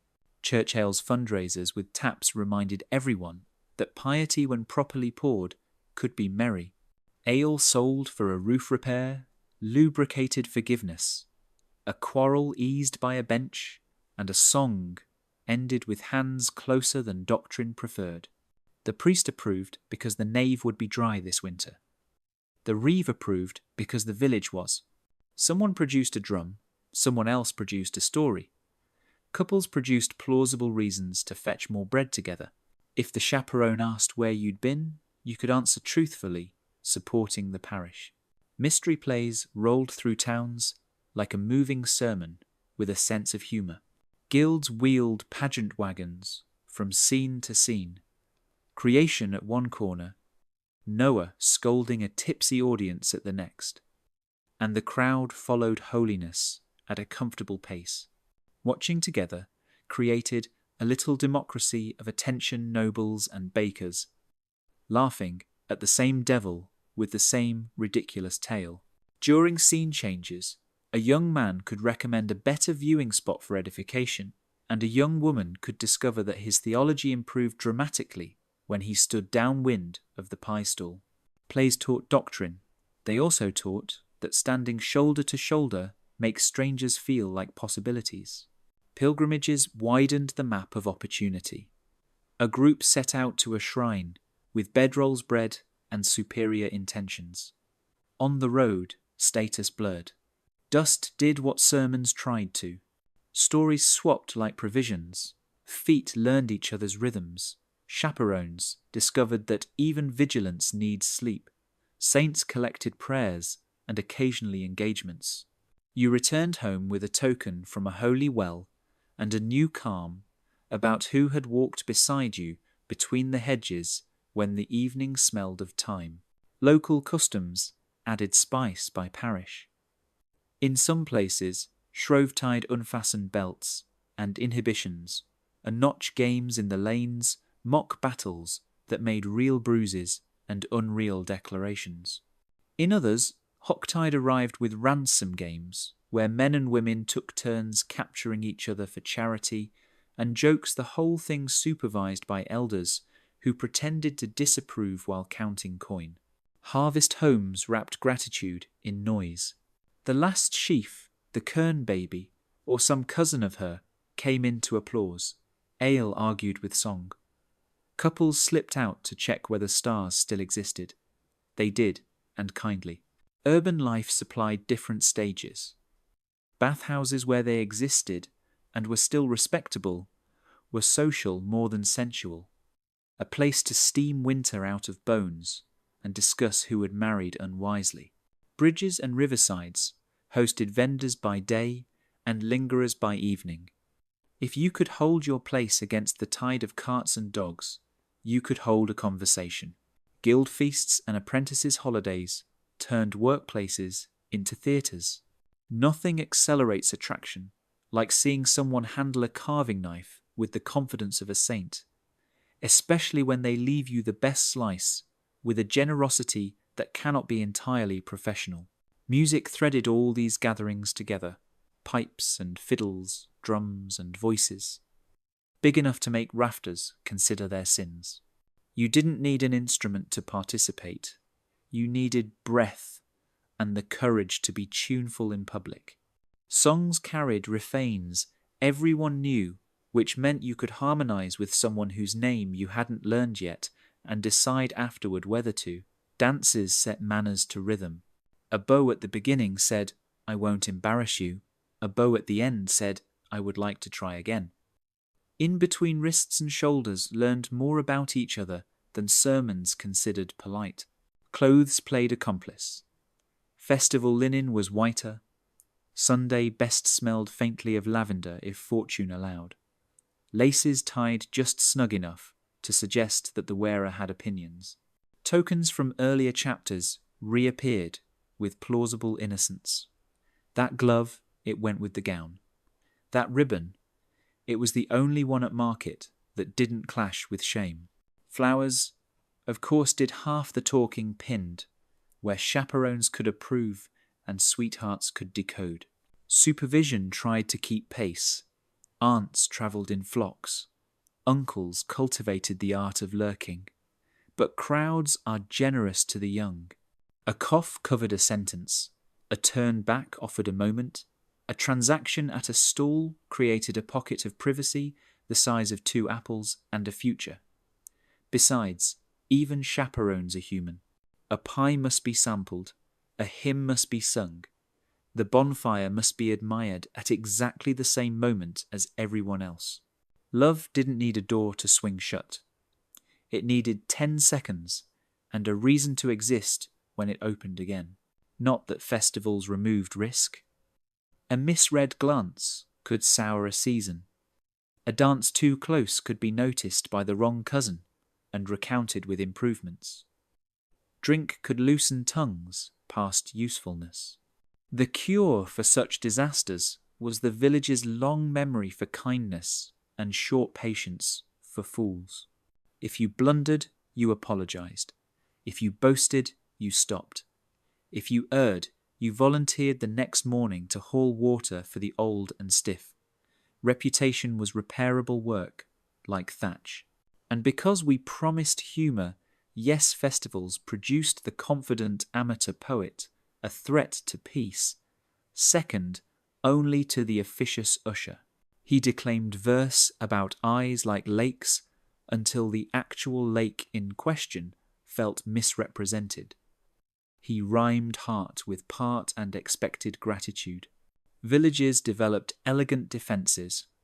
Sudden interest in the weather, urgent need to check on the bread, or spontaneous group singing at volumes that made metaphor retreat. The lesson was clear. If you intend poetry, bring bread too. What festivals made more than matches was momentum.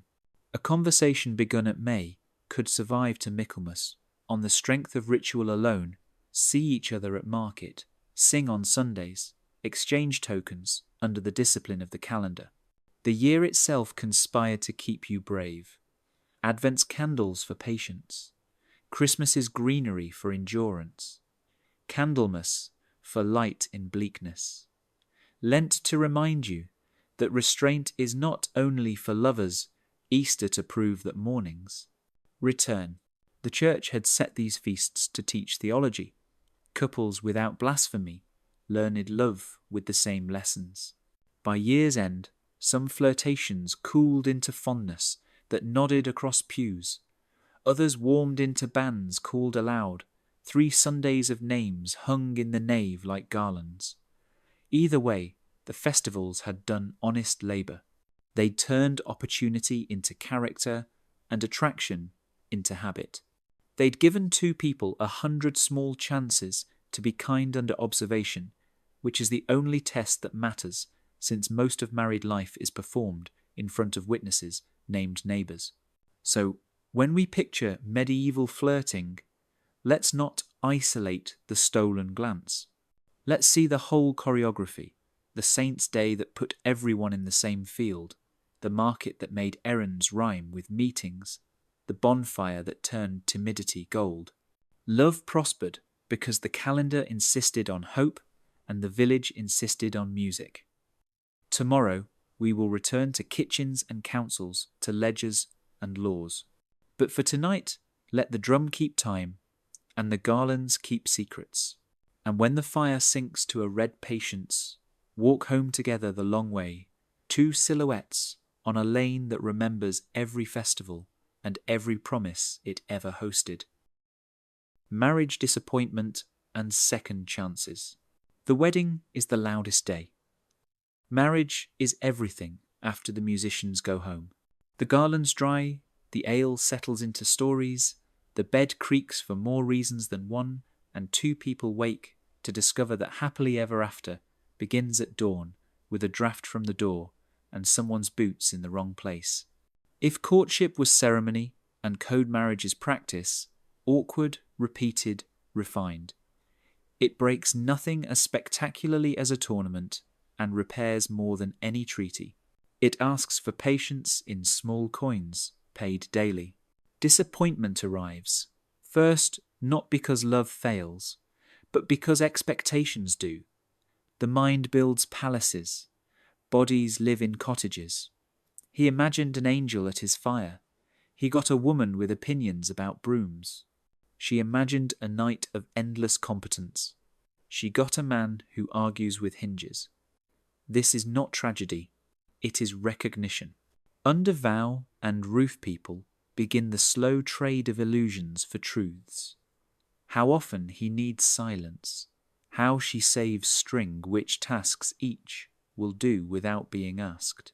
The ledger from part 1 comes back, but now the entries are intimate, time, temper, tenderness. Money dares to be honest after a wedding. In peasant huts, coins are rumours, not residents. Everything runs on barter and sweat. In manor halls, accounts thicken like stew, and someone learns that wheat does not obey heraldry. Dowry becomes linen pots a cow. Dower, the widow's portion, is a promise carved into law, and sometimes carved away by unscrupulous uncles. Tools break, roofs leak, the child needs shoes. Romance is not defeated by these facts, it is revealed by them. A husband who appears with a mended rake is reciting a vow in a dialect more useful than Latin. A wife who budgets winter into spring is composing a love poem with numbers. Intimacy is both simpler and more puzzling than poems promised. The church calls it the marital debt, a phrase that manages to sound both reverent and like something a reeve collects while clearing his throat. Between two people, the language is kinder, touch, reassurance, warmth. Desire fluctuates with seasons, with exhaustion, with the calendar's long pockets of abstinence that preachers recommend, and the married negotiate. Advent and Lent vigils, feast eves. If you kept every prohibition, you might never speak to each other without apologizing. Most couples aim instead at decency and mercy. Be faithful, be gentle, and forgive the days when kindness is sleepy. Children complicate the equation by becoming the point of it. Pregnancy interrupts sleep, rearranges tempers, and turns fear into a nightly guest. Birth is a threshold patrolled by saints and midwives. Sometimes mother and child walk through together, sometimes not, and grief becomes the third partner for a while. The high die in childbed, as surely as the low. Stone cannot bribe blood. Marriage in such a world learns humility quickly.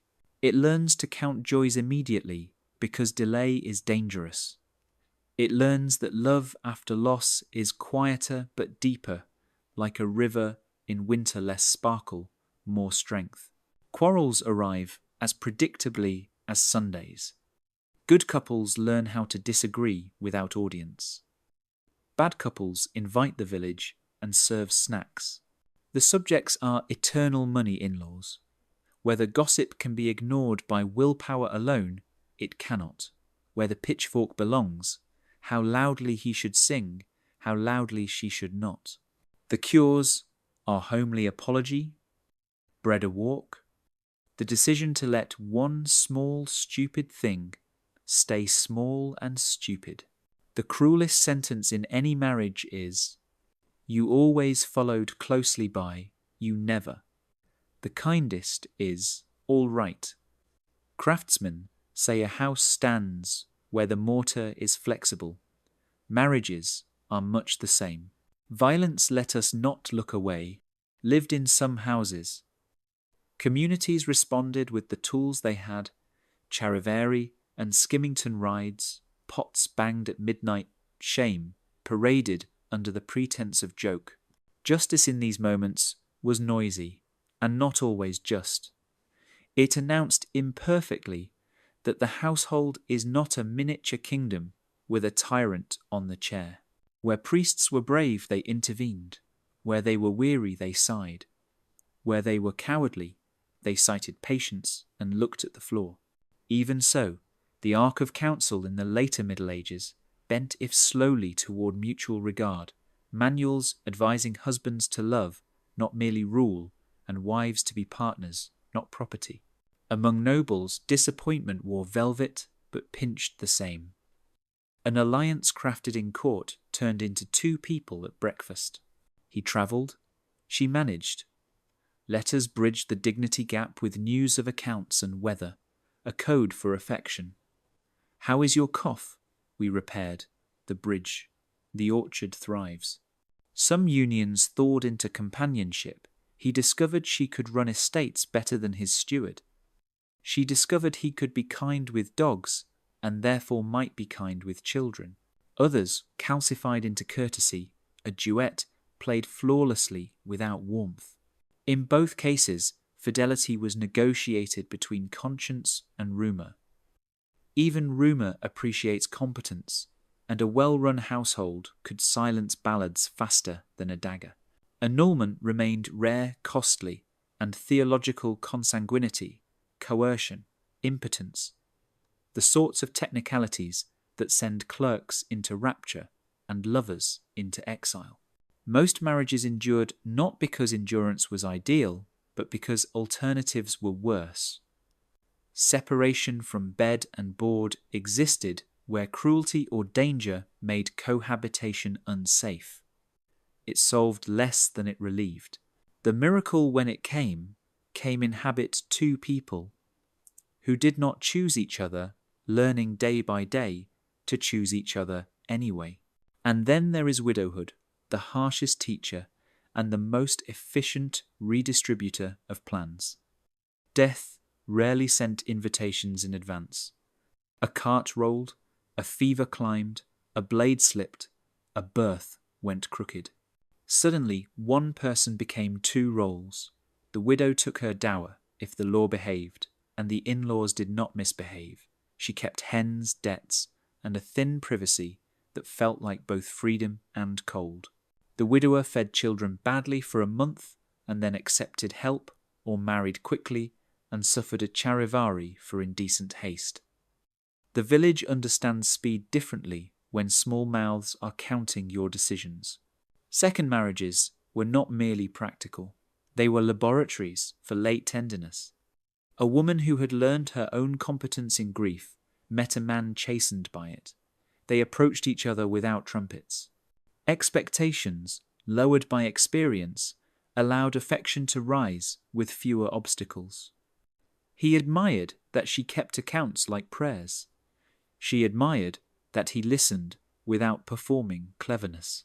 Stepchildren complicated and enriched the story, adding layers of loyalty like palimpsest pages, a name written over a name, both legible if you tilt the book to the light. Families formed that no poet would choose for a plot, and that any parish would choose for advice. Sex so noisy in sermons, often quieted into comfort in these later matches. There is a kind of love that begins, where spectacle ends, holding a hand through a fever, not minding a limp, inventing small economies of gratitude. Your cup filled first, your place by the fire, kept even when you are late. The body ages. The marriage discovers that tenderness is the only cure for time we've ever found that is not superstition. Work remains the frame. In peasant houses, winter tests, everything. Roof, reserves, patience. Married love passes or fails, with the kindling who rises first, who coaxes a flame, who pretends not to notice failures because shame is poor fuel. In castles, politics blow through halls like drafts. A couple survives by standing together in doorways when the wind comes. In towns, guild rules and rents press. Spouses share strategy the way they share tools. The most romantic sentence in any medieval city might be, "I balanced the books." The second is, "I sold the extra cloth." The third whispered, "I left the good piece because I knew you wanted it." Jealousy visits as faithfully as the tax collector. Remedies improve with age, a joke, a prayer. The deliberate choice to trust, the stricter choice not to test. For those trapped in courtly geometries, longing learns to cooperate with loyalty. For those content with ordinary rooms, loyalty deepens by truly noticing what the other person carries that day. Grief. Pride the thorn of some silly insult that pierced deeper than it should. You remove thorns with patience, not needles.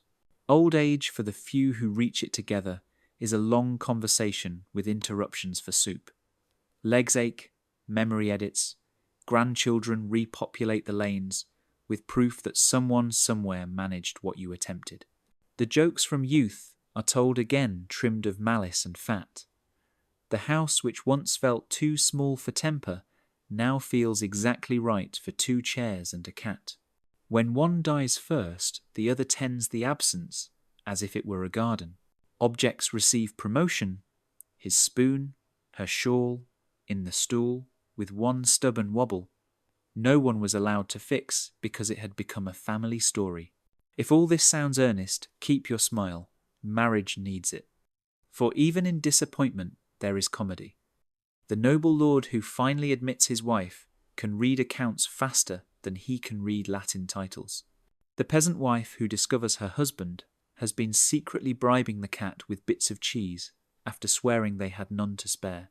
The couple who spend a decade debating whether the door should open inward or outward and resolve the matter by moving the stool. Laughter does not trivialize difficulty, it makes it bearable. The church didn't name it a sacrament, but perhaps it should have. Second chances, finally, are not only the prerogative of widows and widowers. They occur inside marriages that refuse to end where they began. After a bad year, a harsh word, an illness, a slow repair, people decide again. They recourt under their own roof. He learns a new tenderness because the old one failed. She accepts a new apology because the old one was unworthy. They trade a little pride for a lot of peace. They light a candle, not for spectacle, but for seeing each other's faces clearly at last. So disappointment is not the opposite of love. It is the tutor of it. It removes costumes and leaves human beings who must decide whether to be kind. And second chances are not consolation prizes. They are the true victories. Quiet, unmarketed, celebrated in kitchens. If courtship taught our medieval lovers to speak, marriage teaches them to listen. If courtly love perfected the art of longing, marriage perfects the art of staying. And in staying, they discover the only romance that never bores history. 2 people who learn against the odds and with witnesses to keep each other warm. And if you've made it this far, dear traveller of time, thank you truly. These quiet journeys through medieval life exist because of listeners like you who still find peace in stories told softly. If this tale kept you company tonight, please do 3 gentle things before you drift away. Like this video if it brought you calm. Subscribe to Sleepless Historian so our next story finds you again beneath the same soft light, and share in the comments where you're listening from, whether it's a city of glass or a quiet farmhouse by the sea. Your words, like small candles, keep this journey glowing for others who wander here after you. Until next time, may your sleep be deep, your dreams kind, and your heart untroubled. From Sleepless Historian, thank you for listening, and good night.